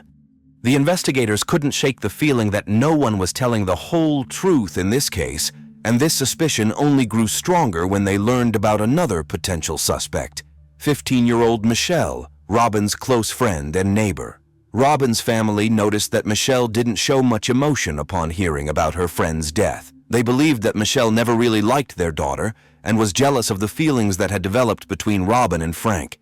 By a strange coincidence, the so-called friends had quarreled just before Robin's mysterious disappearance. Robin felt betrayed when she found out that Michelle and Paxton had secretly kissed, though it's unclear whether this happened while Robin and Paxton were dating or not. Regardless, Robin was furious and even wrote Michelle a note in which she insulted her. Michelle's response was far worse. She replied to Robin with a letter of her own, equally harsh in tone, and at the end, she drew something that sent chills down the spine. A disturbing picture of a gravestone with Robin's name on it. When questioned by the police, Michelle explained that the drawing symbolized the end of their friendship and nothing more. However, the detectives' suspicions deepened, especially given the possibility that Michelle and Paxton's relationship might have developed behind Robin's back. Regarding Robin's belongings, on the morning of Wednesday, April 23rd, before her body was found, Paxton called the girl's family and said that he had found her bag at his house. He offered to bring it over, but Robin's sister Sharon volunteered to pick it up herself. As she was walking down the street, a car pulled up beside her. Inside were Paxton, Michelle, and another friend. Paxton handed Sharon the bag and explained that actually his aunt, Charlene, had found it on his bed. Sharon decided to press him for more information and advised him to confess if he knew anything else, warning him that he might have to take a polygraph test. Paxton, however, shocked her even more by casually stating that such tests were nothing new to him and that he had already taken a lie detector test 3 times. This strange response shifted Sharon's suspicions abruptly from Michelle to Paxton. Sharon couldn't have known at the time, but 15-year-old Paxton had a very troubled past. He was a problematic child who had been expelled from school multiple times. Paxton and his friends were bullies, often targeting younger kids and even engaging in arson. He wasn't afraid to resort to violence even against his own mother, which made his family fearful of him, especially his 29-year-old Aunt Charlene. Rumor had it that in order to avoid angering her nephew, Charlene would buy alcohol for him and his friends. After failing all his exams once again, Paxton's situation started to deteriorate rapidly. It was at this point that the kind and compassionate Robin stepped in. She was aware of his wild tendencies and hoped to bring some stability to his life by offering to help him with his schoolwork. Almost immediately, Robin's family and friends noticed a change in Paxton's behavior, and for the first time, his life seemed to be improving. After taking the bag from Paxton, Sharon continued to his house, hoping to speak with Charlene. Sharon asked her where she had found the bag, and initially, Paxton's aunt said she had found it on the street. She quickly corrected herself, saying it was actually at the house. Sharon then inquired when Charlene had last seen her sister. Charlene claimed that Robin had never entered the house and had only talked to Paxton outside. However, she soon revised her statement again, adding that Robin had been in the house for only a few minutes. No, 25 minutes. After such a conversation, Sharon left with even more questions than she had arrived with. She hurried to tell her brother Rick everything. Rick, accompanied by two friends, found Paxton on the street. Paxton attempted to avoid them, but Rick caught up with him, grabbed him by the collar, and demanded that he tell everything. Rick shouted, "It's time for you to start talking. You need to tell me everything. It's in your best interest for us to find her and for her to be alive." Paxton looked at him with a cold, vacant stare and asked, "Alive?" Rick, enraged, lunged at Paxton with his fists, and his friends barely managed to pull him off. Rick was convinced that the young man was involved in his sister's disappearance, and when her body was found, his suspicions were only reinforced. However, he couldn't do anything about it because Paxton had a solid alibi. On the third day of the investigation, the police had nothing new except for Robin's body wrapped in a green sheet. Suddenly, they received a call they had been waiting for. A man in a neighboring town had attempted to abduct a teenager and was successfully apprehended. Why did they think there might be a connection? Because the man had tried to kidnap a 14-year-old blonde girl who looked very much like Robin. The investigators rushed to the local jail. The man claimed he had recently moved to the area and had never been to Berea. Finally, the detectives were fed up with dealing with this suspect. One of them showed him a photo of Robin and threatened him with prison, even with execution for her murder. The man remained adamant. He had nothing to do with it. He hadn't even been close to the city, and several colleagues confirmed that he had been at work during the hours before and after her disappearance. He could not be their killer. This turned out to be yet another dead end. It seemed that all the suspects in the case had solid alibis. Reviewing the witness statements, detectives noticed a detail they had initially missed. Paxton claimed that Jimmy left his house a little earlier than Robin and then returned around 5 p.m. However, according to Jimmy, he hadn't seen his friends again that day. Deciding to re-interview Jimmy, the detectives learned from his father that the son had been out of sorts in recent days, clearly troubled by something. The detectives suspected he knew more than he was letting on, and they were right. When Jimmy finally revealed what he had witnessed, the case took a dramatic turn. The young man confessed that on Sunday, April 20th, 2 days before Robin's disappearance, Paxton had told him that he intended to mess with and kill Robin because, in his view, she had used him. He asked Jimmy to help him. Since Jimmy didn't believe that Paxton was serious, he reluctantly agreed. Little did he know that Paxton had already made a dreadful decision. If he couldn't be with Robin, then he would make sure that no one could. Furthermore, the young man had mentioned the planned crime to his aunt, Charlene, who had only laughed it off. Charlene refused to believe the shocking claim, having no idea what state of mind her nephew was in. Had people looked more closely, they would have realized the extent of his malevolence, but that realization came only when it was too late. Thanks to Jimmy's very detailed account, the truth about what happened on Tuesday, April 22nd came to light, and it was much more horrifying than anyone could have imagined. Returning from school on the bus, Paxton and Robin sat together in the back seats, with Jimmy in front of them. During the ride, Paxton began to build up his courage, hinting to Jimmy about what was about to happen. Paxton lured Robin to his house under the pretense of her listening to a cassette. She agreed. When the three of them arrived at Paxton's house, he instructed Jimmy to turn up the volume on the radio. Jimmy complied. Paxton then sat on the bed next to Robin. The young man asked her to rekindle their romantic relationship, but Robin refused. When she tried to leave the room, Paxton blocked her way and refused to let her out. The girl began to cry and tried to escape again. When she failed, Robin struck Paxton on the head. She screamed as he dragged her back to the bed. The young man was much taller and stronger than the frail, petite Robin. He easily threw her to the floor. Holding one hand on her throat and the other over her mouth, he asked Jimmy for help. Terrified, Jimmy said he did not want to be involved in the attack. As Robin struggled for her life, Paxton shook her, banging her head against the floor to make her lose consciousness. After a few minutes, Paxton released her, but she was still alive. In horror, Jimmy told his friend he was leaving. Paxton threatened to kill his entire family and burn down the house if he told anyone what he had seen. Then he demanded that Jimmy call Charlene. Jimmy relayed the request to Charlene and ran out of the house. Since Jimmy could only guess what happened next, the detectives decided to question Charlene. As it turned out, she had been keeping many secrets. The young woman was practically incoherent and recounted everything in minute detail. When Jimmy fled down the stairs, Charlene went up to Paxton's room. She saw him sitting on the floor next to Robin's body. She was naked and had only her underwear and a top on. Her skin had turned blue. Charlene was at a loss for words to ask what had happened. Paxton said he was finishing it up and then said, "I need to talk to Jimmy," and ran outside. Charlene was left alone with Robin's body in horror.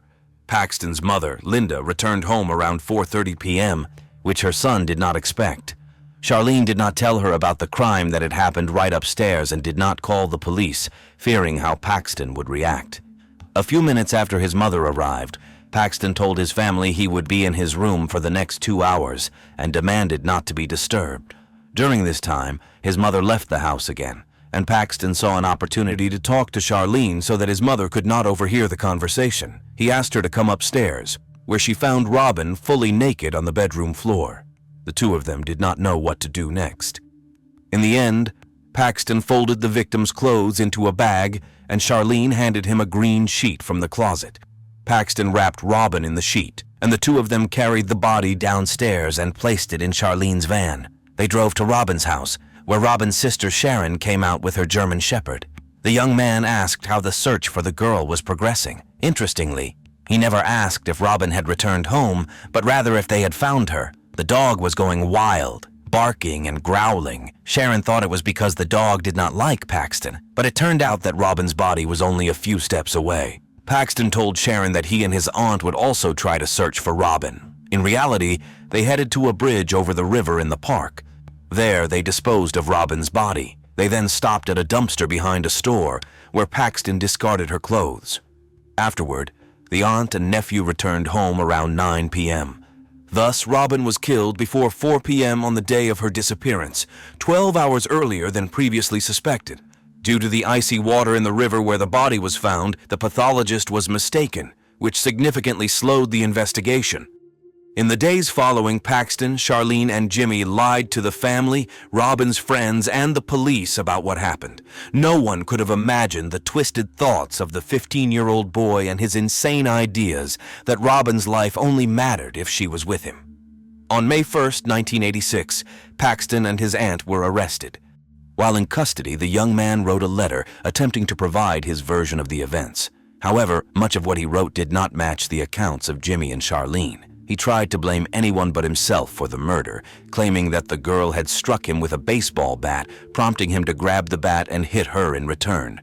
However, the pathologist determined that the cause of death was strangulation. Paxton was tried as an adult and charged with murder with aggravating circumstances. Of course, the prosecutor feared that the defendant's young age might work in his favor, but the testimony of Jimmy and Charlene was so full of shocking details that Paxton was found guilty. He was sentenced to life imprisonment with the possibility of parole after 20 years. His 29-year-old aunt Charlene, who had helped her nephew dispose of the body, pleaded guilty to tampering with evidence and was sentenced to 5 years probation. The Robin family found this a mockery of justice. Charlene, who was a mother herself, revealed that she had heard disturbing noises from the bedroom but did not even get up to see what was happening. She then helped her murderer nephew dispose of the body of the 13-year-old victim. 37 years have passed since Robin's murder, and Paxton claims to have become a new person and reformed, but the victim's family does not believe this and does everything possible to ensure that each time the parole board denies him release. Paxton does not give up and has created a petition for his release. He admitted to his actions, saying, "I committed this crime, I take full responsibility for it, and I know there is nothing I can do to bring Robin back." Nevertheless, He asked concerned people to sign the petition to give him a second chance. The Robin family quickly shut down these attempts by creating their own petition against his release. As long as they can keep their daughter's killer behind bars, they will do everything possible to ensure it remains that way in the future. On April 18, 2011, Jessica Bullock couldn't sit still all day. It had been a whole day since she had been able to reach her mother, 46-year-old Rebecca or Becky Porter, whereas they usually talked every day. Jessica was particularly concerned because her mother had been complaining of feeling unwell, possibly food poisoning or something similar. Jessica urged her mother to go to the hospital, but Becky, who disliked missing work, kept putting it off. On April 17th, the last time they spoke, Becky promised her daughter she would check on herself in the morning. Yet, evening had come the next day, and there was still no word from her mother. Jessica checked with other family members, but they couldn't reach Becky either. Jessica deserves credit. She could have assumed that with Becky's husband, Russell, or Rusty, as his relatives lived nearby, there was no cause for concern. But no, she decided to check in person. Jessica got into her car and drove 45 minutes to her mother's house. She hadn't been there many times, but she immediately sensed that something was wrong. One of the doors was wide open. Lights were on inside the house, and her mother's car was parked in the driveway. Jessica approached the door and called out for her mother, but all she got in response was chilling silence. It was a scene straight out of a horror movie. The only illuminated house in the middle of a large plot of land, seemingly occupied but unresponsive to calls. Fearing what she might find inside, around midnight, Jessica contacted the Greene County, Missouri Rescue Service. The responding police officers thoroughly searched all the rooms and informed Jessica that there were no intruders inside. However, they couldn't calm her down because there was nobody in the house at all. Instead, they encountered a plethora of details that alarmed even the experienced officers. Disorder reigned in the bedroom. Items were strewn across the floor, including bedding, and the mattress was askew, as if someone had abruptly jumped out of bed. Becky's phone and purse containing credit cards, cash, and documents were left behind. Rusty's medications lay on the bedside table. He took them daily after his cancerous tumor removal, and he would have taken them with him if they had left. However, how could the couple have left the house if their only car, which they shared, was parked at home with the keys in the ignition? In another room, likely a home office, a tangle of cables lay on the floor. But the most alarming discoveries awaited the officers in the kitchen. First and foremost, they were almost overwhelmed by the strong smell of bleach. Puddles of bleach were gleaming on the floor, yet the only bleach bottle under the sink was completely full. The kitchen window was open, and the protective screen on it was torn. Finally, after circling around the house, the officers discovered scattered broken surveillance cameras. It seemed like initially they were positioned to cover maximum area around the house, but someone had walked around the house and destroyed them all.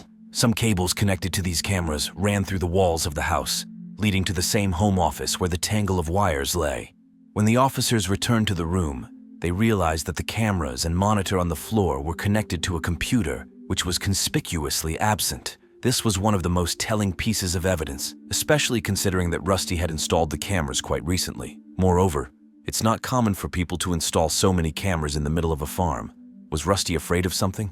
All the findings suggested that the spouses weren't together at the time of their sudden disappearance. The first theory of the detectives was that perhaps Becky and Rusty became victims of a botched nighttime robbery. However, the evidence didn't support this theory. Besides the car and cash, other valuable items like the television remained untouched.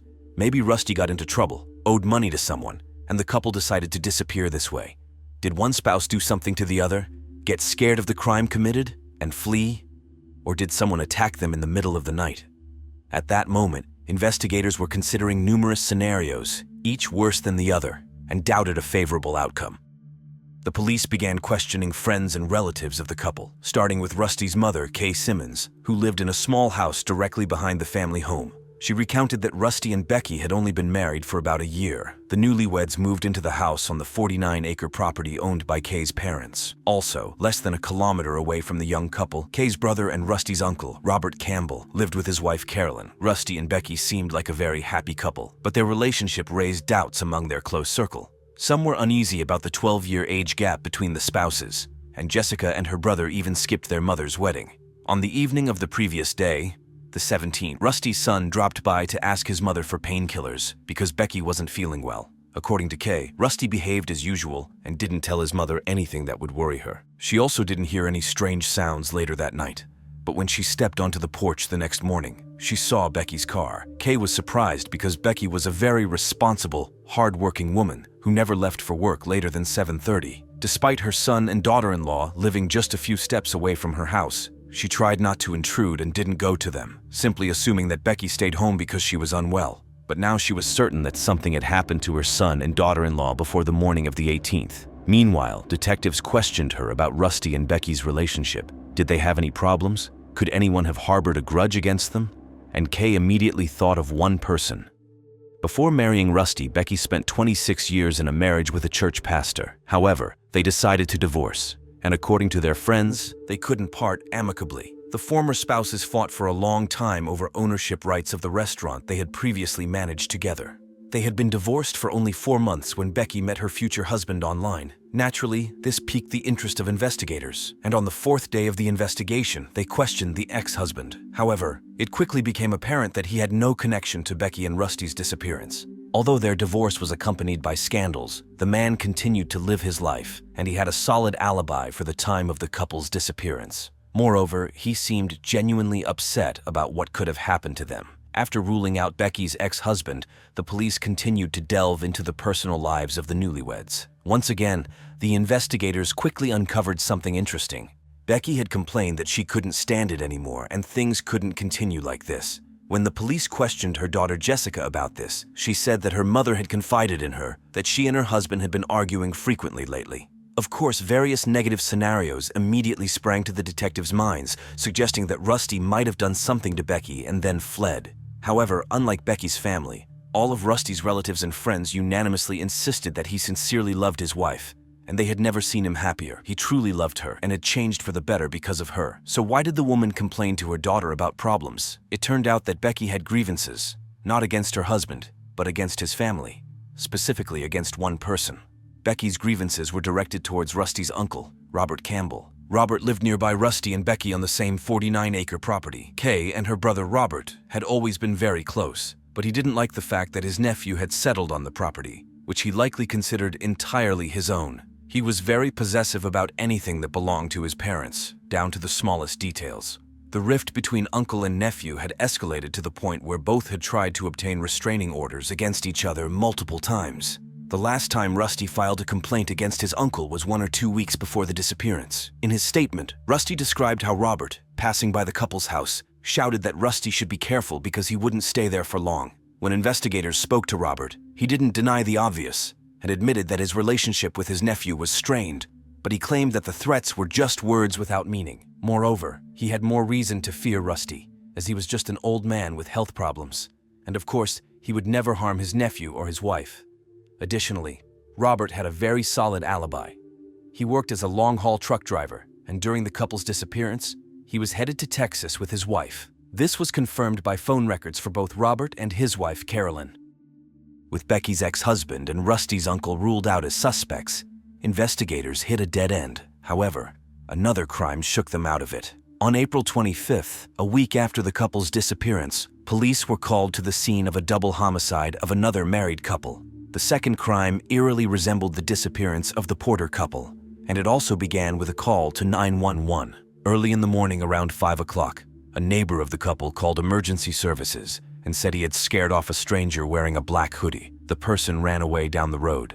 When officers arrived, they found Donald and Helen Willingham murdered. They had been attacked with a knife. The similarities were striking. An unknown assailant had broken into both couples' homes. Almost nothing was stolen, and there were no obvious suspects. Furthermore, Donald was a pastor, and Becky had been married to a pastor for over 20 years. Investigators pondered whether the cases were connected, or if it was just an astonishing coincidence. Was there a serial killer roaming the county, targeting married couples? However, a breakthrough occurred in the Donald and Helen Willingham case 3 months later. A young man named Jose Huckleberry was arrested on charges of robbery. After 7 hours of interrogation, he confessed to the murders. When detectives learned his motive and the details of the attacks, they had to admit that these two cases were not linked.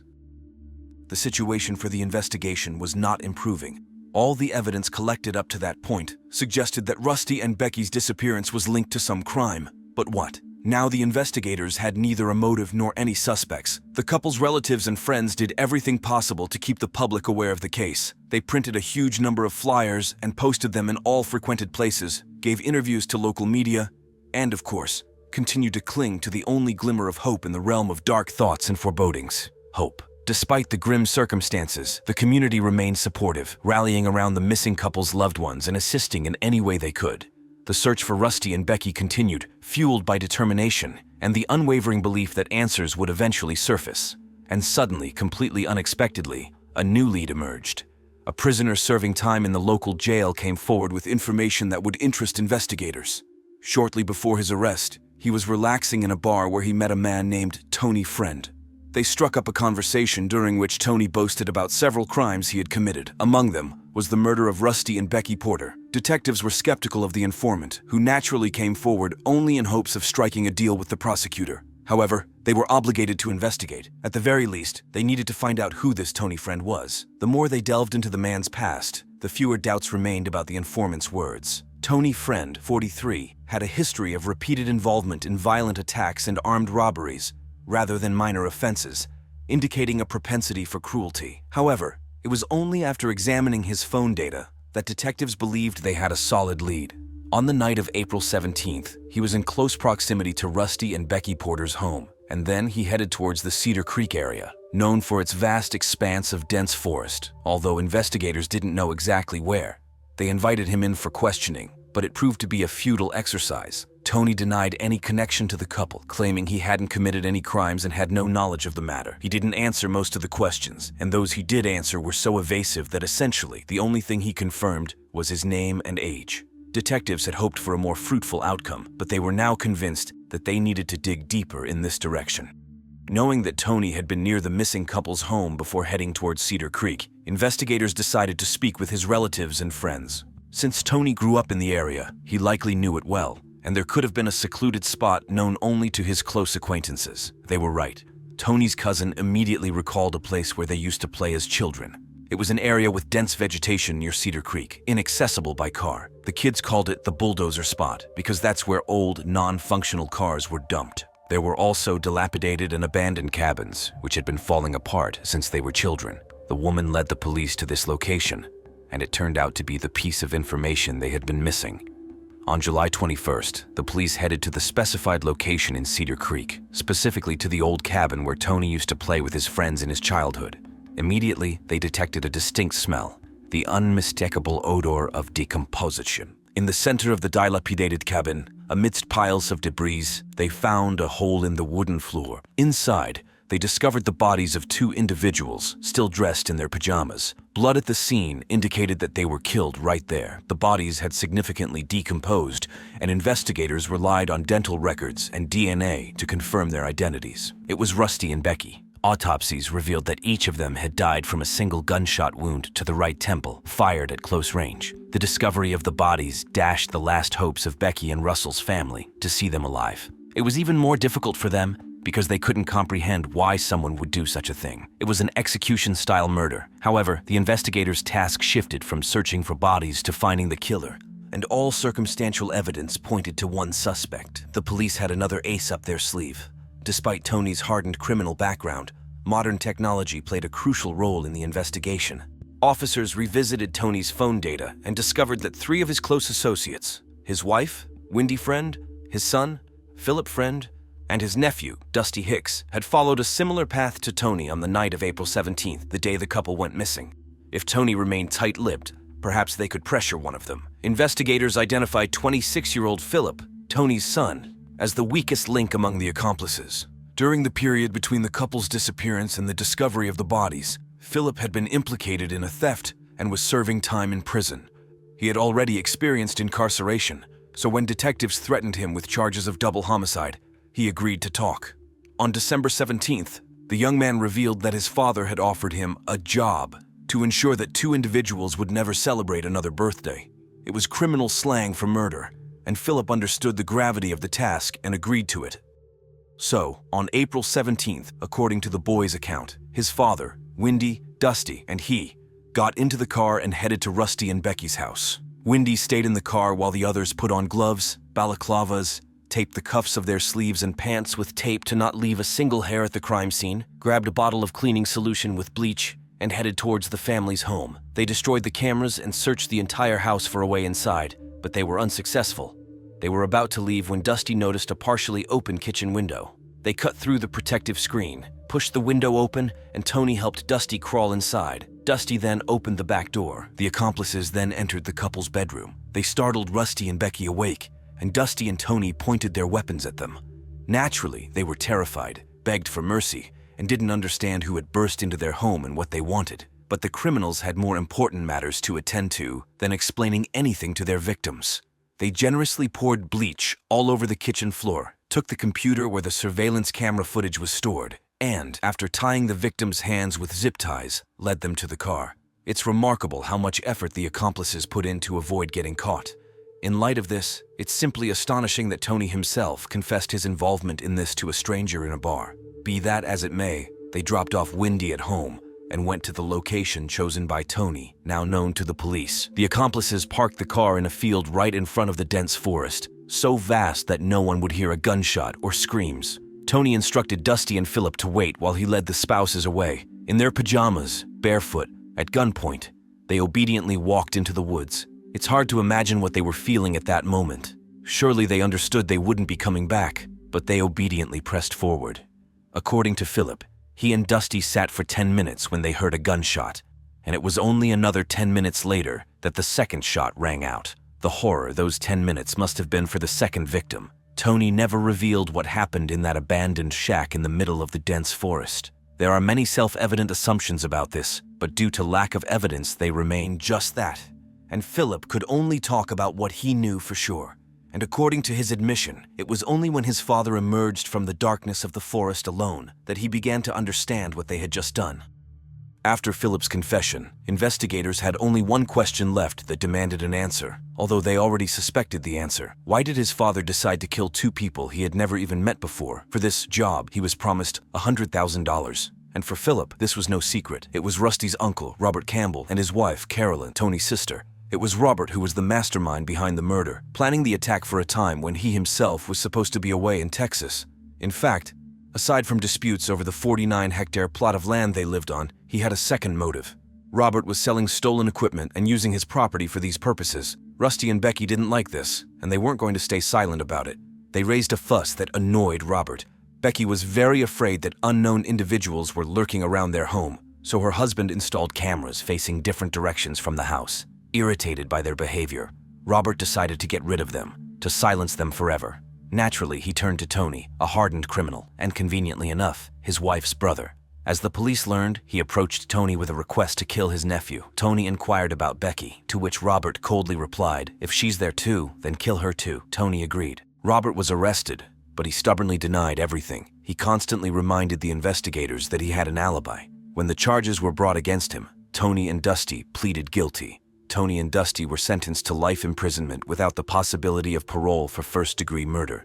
Wendy decided to try her luck in court, was found guilty, and received a similar punishment. Robert also opted for trial, which made prosecutors nervous. Except for Philip's testimony, they had nothing solid against him. However, Philip agreed to testify against him and performed well in court. It was thanks to him that Robert was convicted. He was found guilty of 2 counts of second-degree murder. He will never see the light of day again. For his cooperation and willingness to plead guilty, Philip was sentenced to 13 years. Robert's wife, Carolyn, took her own life, unable to bear it all. She faced charges only for perjury. Arguments in people's lives are common and inevitable, and nobody really expects that a dispute will result in such consequences as murder. Becky and Rusty didn't like Robert's illegal side job, and they didn't hesitate to speak out about it directly. They knew it was dangerous. Becky openly feared the suspicious individuals who appeared near their home, and Rusty even installed a series of cameras to protect his wife. Unfortunately, it didn't save them.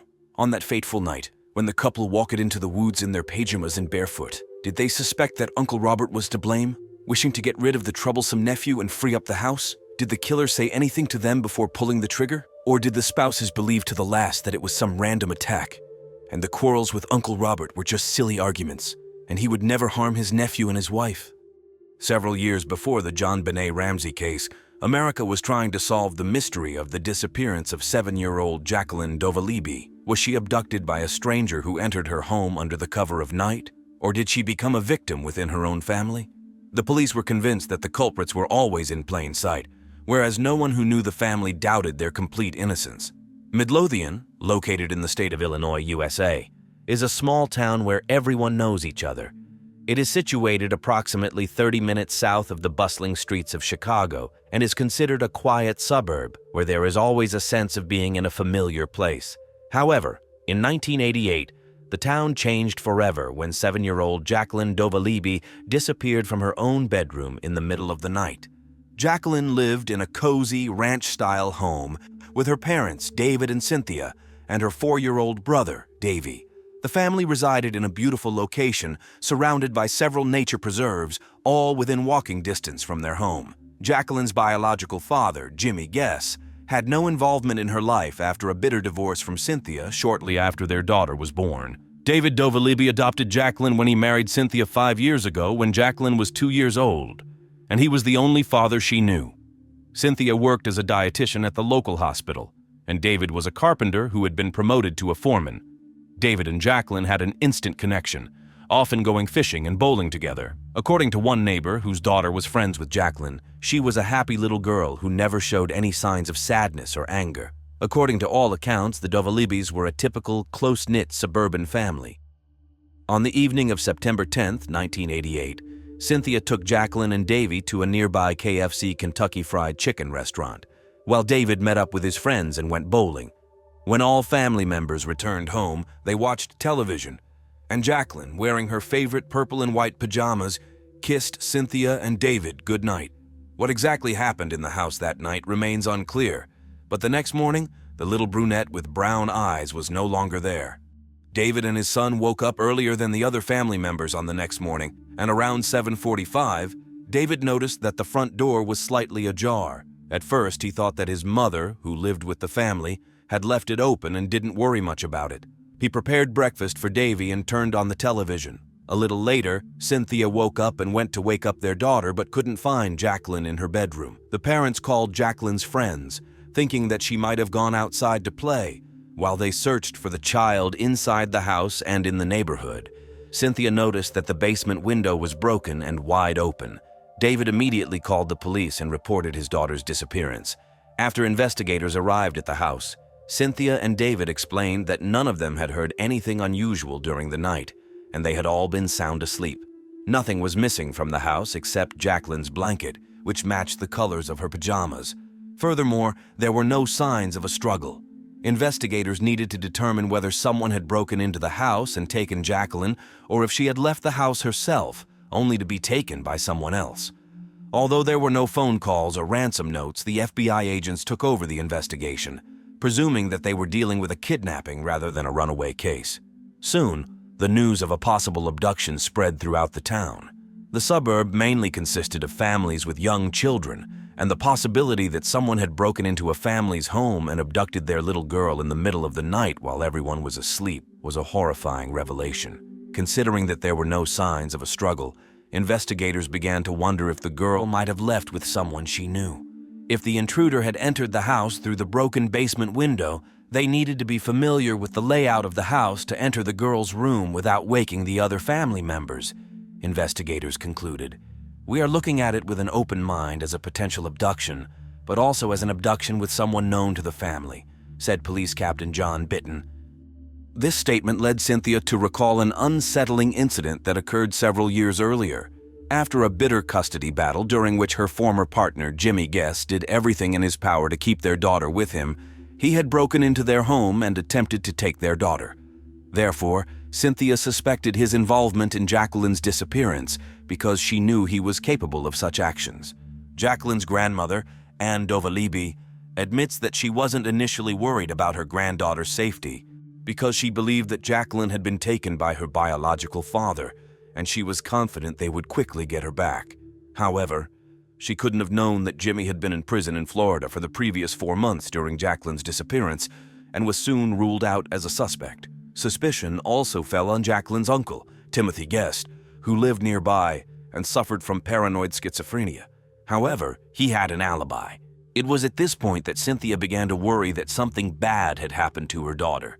The parents of the girl, Cynthia and David, were questioned multiple times in the following days. They didn't hide anything. They explained that Jacqueline had gone to bed at 10 p.m., and when Cynthia went to check on her at 11 p.m., she was sound asleep.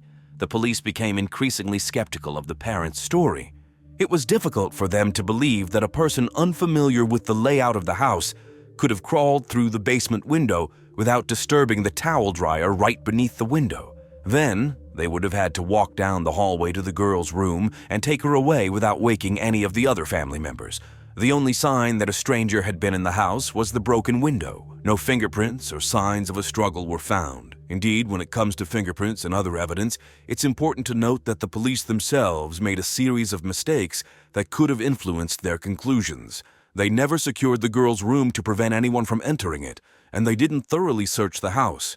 A forensic expert took photographs, but he didn't even bother to take close-up pictures of the broken window. He checked the window and the front door for fingerprints, but not the back door. What was even more astonishing was that the police allowed friends of the family to clean up their house and even sweep away the glass from the broken window. The police just stood by and watched as they cleaned up, destroying any evidence that the kidnapper might have left behind. Immediately after the girl's disappearance, Jacqueline's parents were asked to take a polygraph test. Cynthia was too distraught for such a test. Friends recall that she was in a terrible state, constantly feeling nauseous. David underwent the polygraph test, which he passed. But in the minds of the police, everything seemed to point to the parents. The number of potential suspects sharply narrowed after one of the forensic experts stated that, in his opinion, the basement window had been broken from the inside. On September 14th, 5 days after the girl's disappearance, the parents attempted to take a polygraph test again. Cynthia's results were inconclusive due to her emotional state. David's results were also inconclusive, and the polygraph examiner accused him of not cooperating with the investigation. David in turn claimed that the polygraph examiner instructed him to answer yes to all questions, including the question, "Did you kill your daughter?" to which David refused to answer yes. Afterward, David was taken into an interrogation room and was not released for 5 hours. Later that evening, Michael Chapman pulled into the parking lot of the Islander Apartments on 1912 Canal Street in Blue Island, a town located about 5 kilometers from the girl's home. When Chapman exited his car, he noticed an unpleasant odor in the fresh autumn air. He spotted something wrapped up in the grass, which he described as a wrapped-up object. As he approached, he saw a head and a hand, and he immediately ran inside to call the police. Jacqueline's body was discovered, and she was still bound with a 2-meter rope, which was considered evidence of the crime. Her soiled underwear was found about 60 centimeters from her body.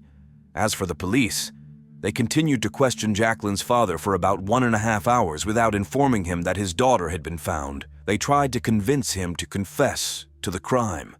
When Officer Kevin Shaughnessy finally told him about Jacqueline's discovery, David didn't believe him, thinking it was another police trick to make him confess. This is likely why he responded with the phrase, "I guess you think I should cry now?" However, Officer Shaughnessy interpreted these words differently, and they convinced him not to pursue other suspects. In any case, there was no evidence against David, and he was released to go home, where he found his distraught wife and realized that his daughter was truly gone.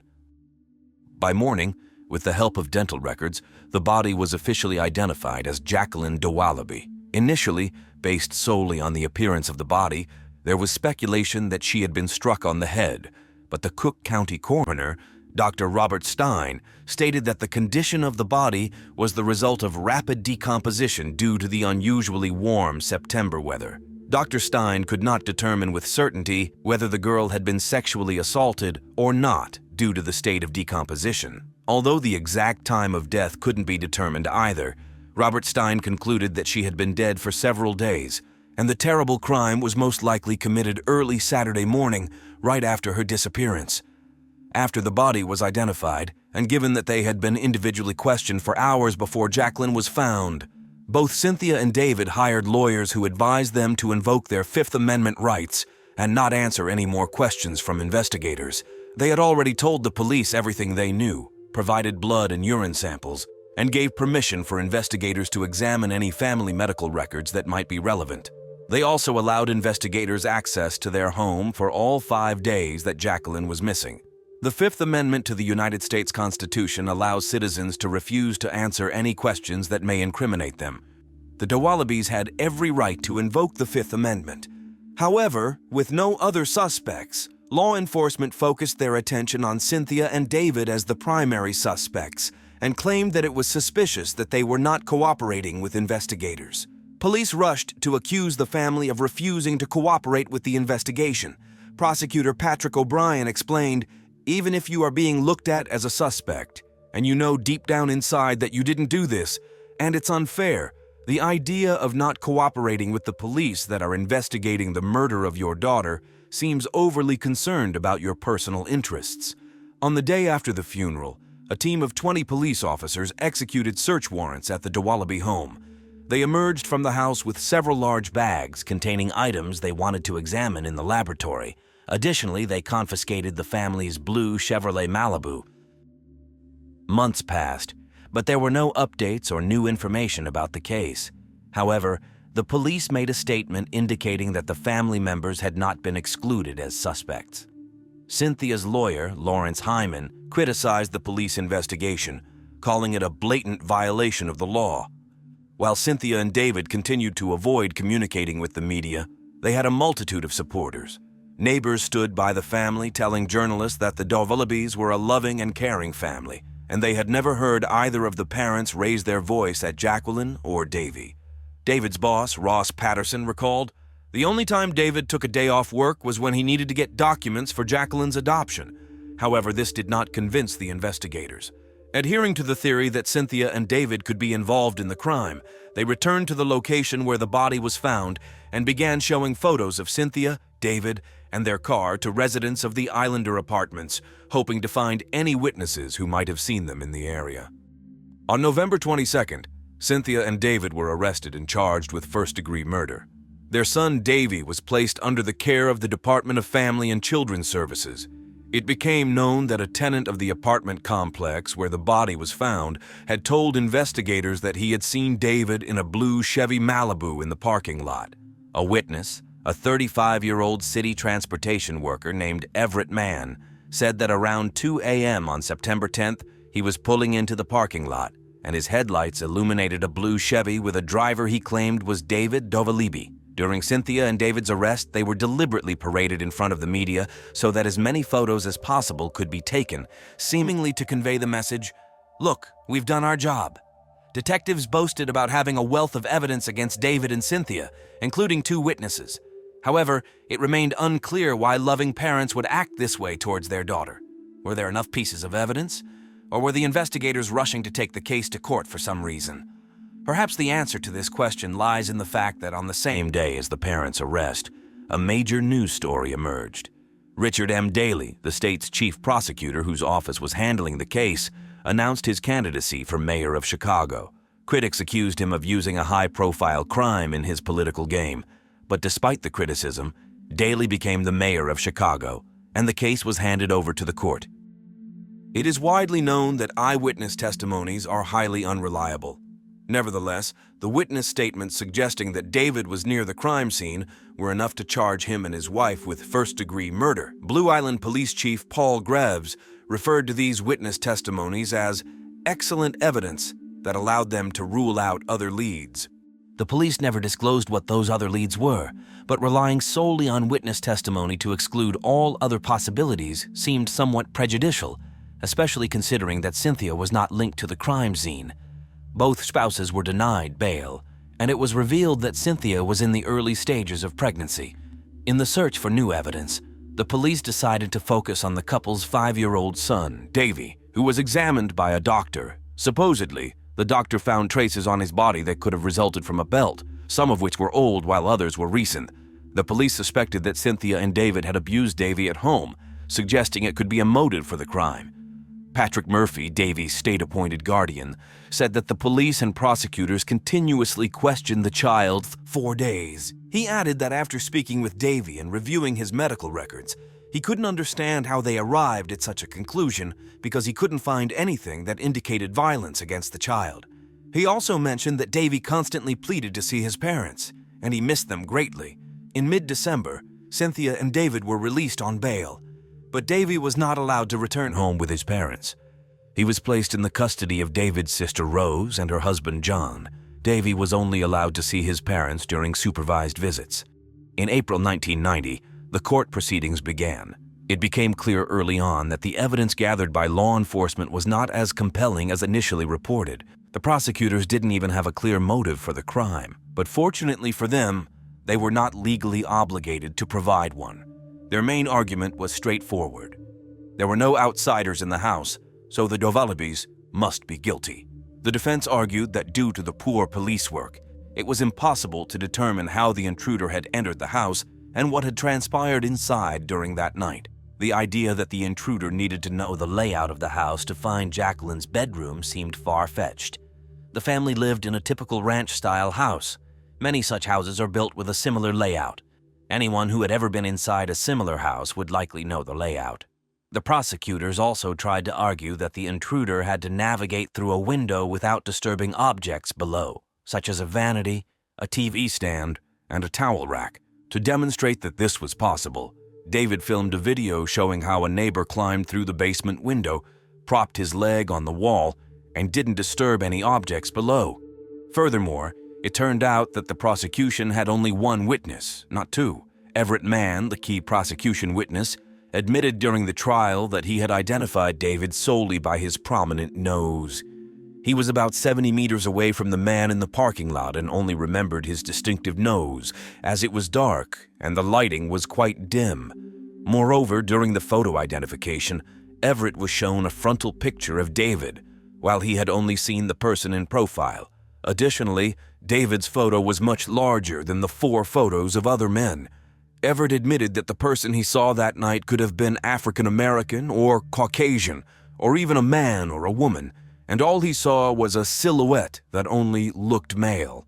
In a night without moonlight, 3 weeks into the trial, the jury members were taken to the same parking lot where Everett had supposedly seen David.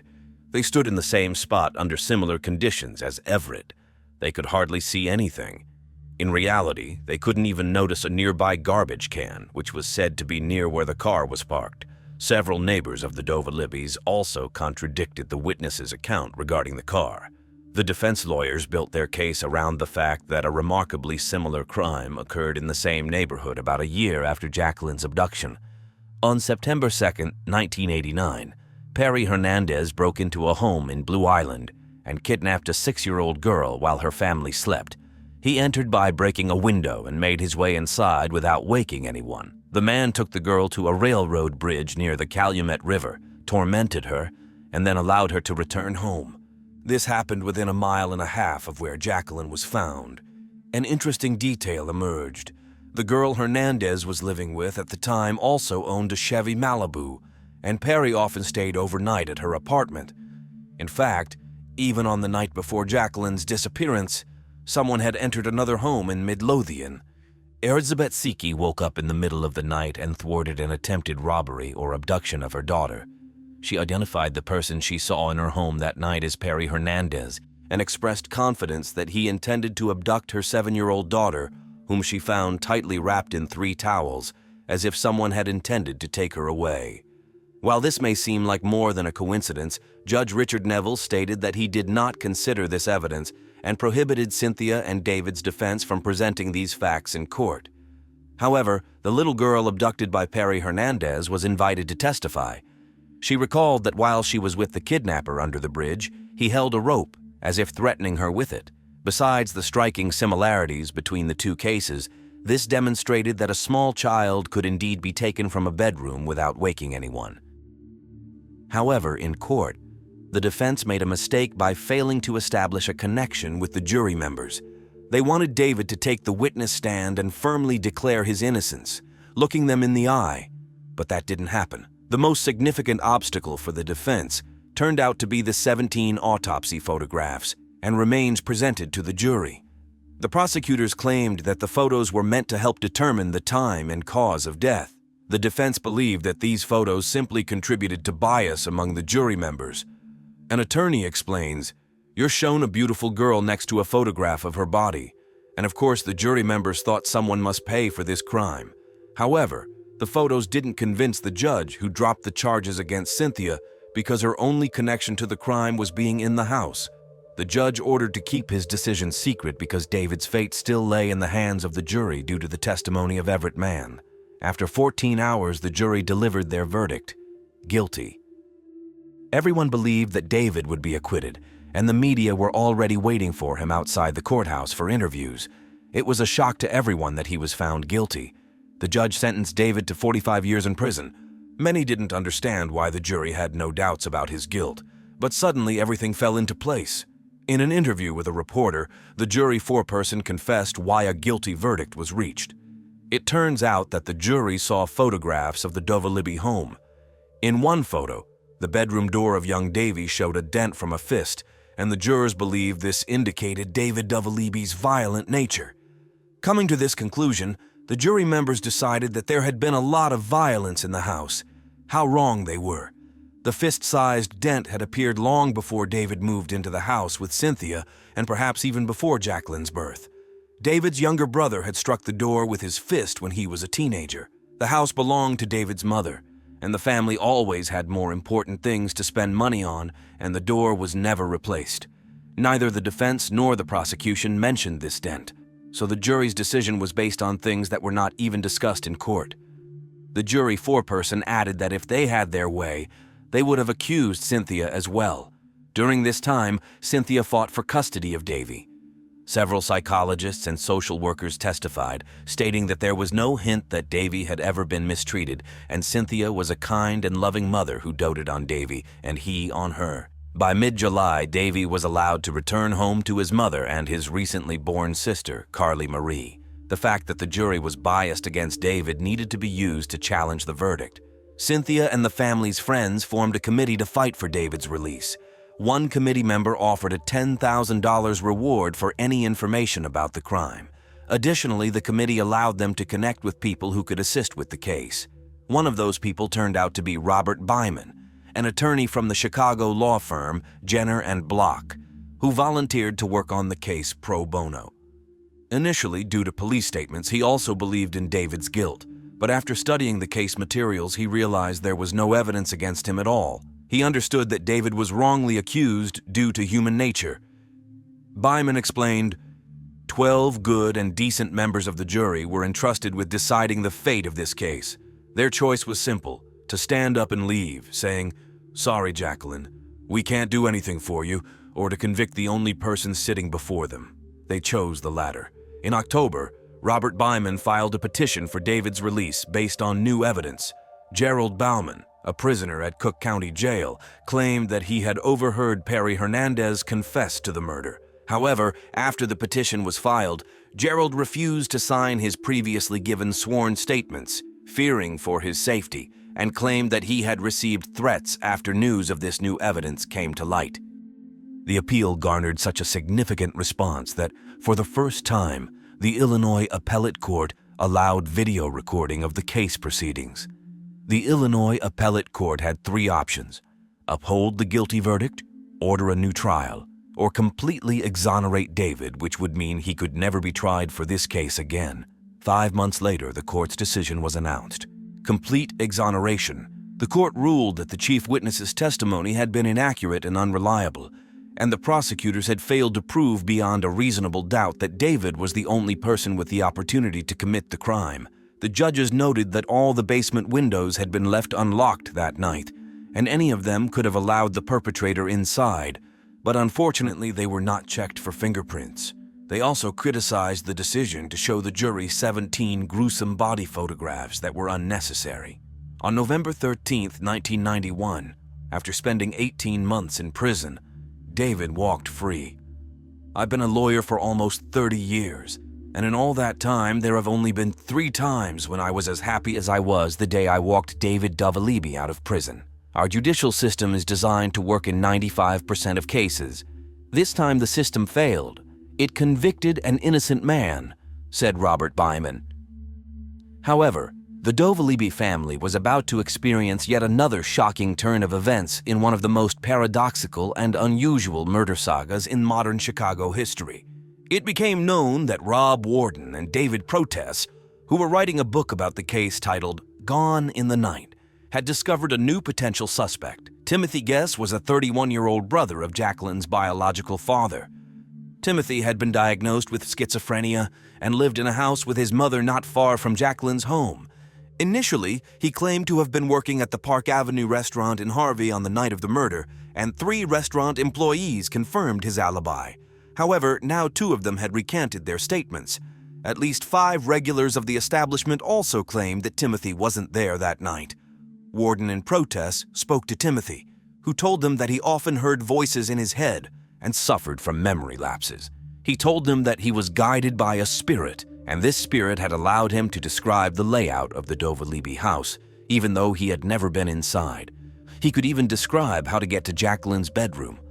Timothy described the blanket in which the body was wrapped, and somehow knew that the light in the bedroom was off on the night of her disappearance. However, Timothy was never seriously considered a suspect even after this information came to light. He passed away in 2002. Protest said, "I felt that the case was solved, but I never thought anyone would be held accountable for the crime. The state would be too embarrassed to admit they had wrongly accused Cynthia and David." Since then, the Dovalibi family has moved and changed their last name due to the excessive attention on their lives. They still hope that Jacqueline's murder will be solved. Something terrible happened in that ranch-style home in Midlothian, Illinois, on the night of September 9th, 1988. But 3 decades later, there are still no answers as to what exactly transpired. While the local police claim the case is open, there are evidently no leads being pursued. Every U.S. citizen has the right to invoke the Fifth Amendment, but when Cynthia and David exercised that right, they found themselves at the center of a wrongly and negligently conducted investigation.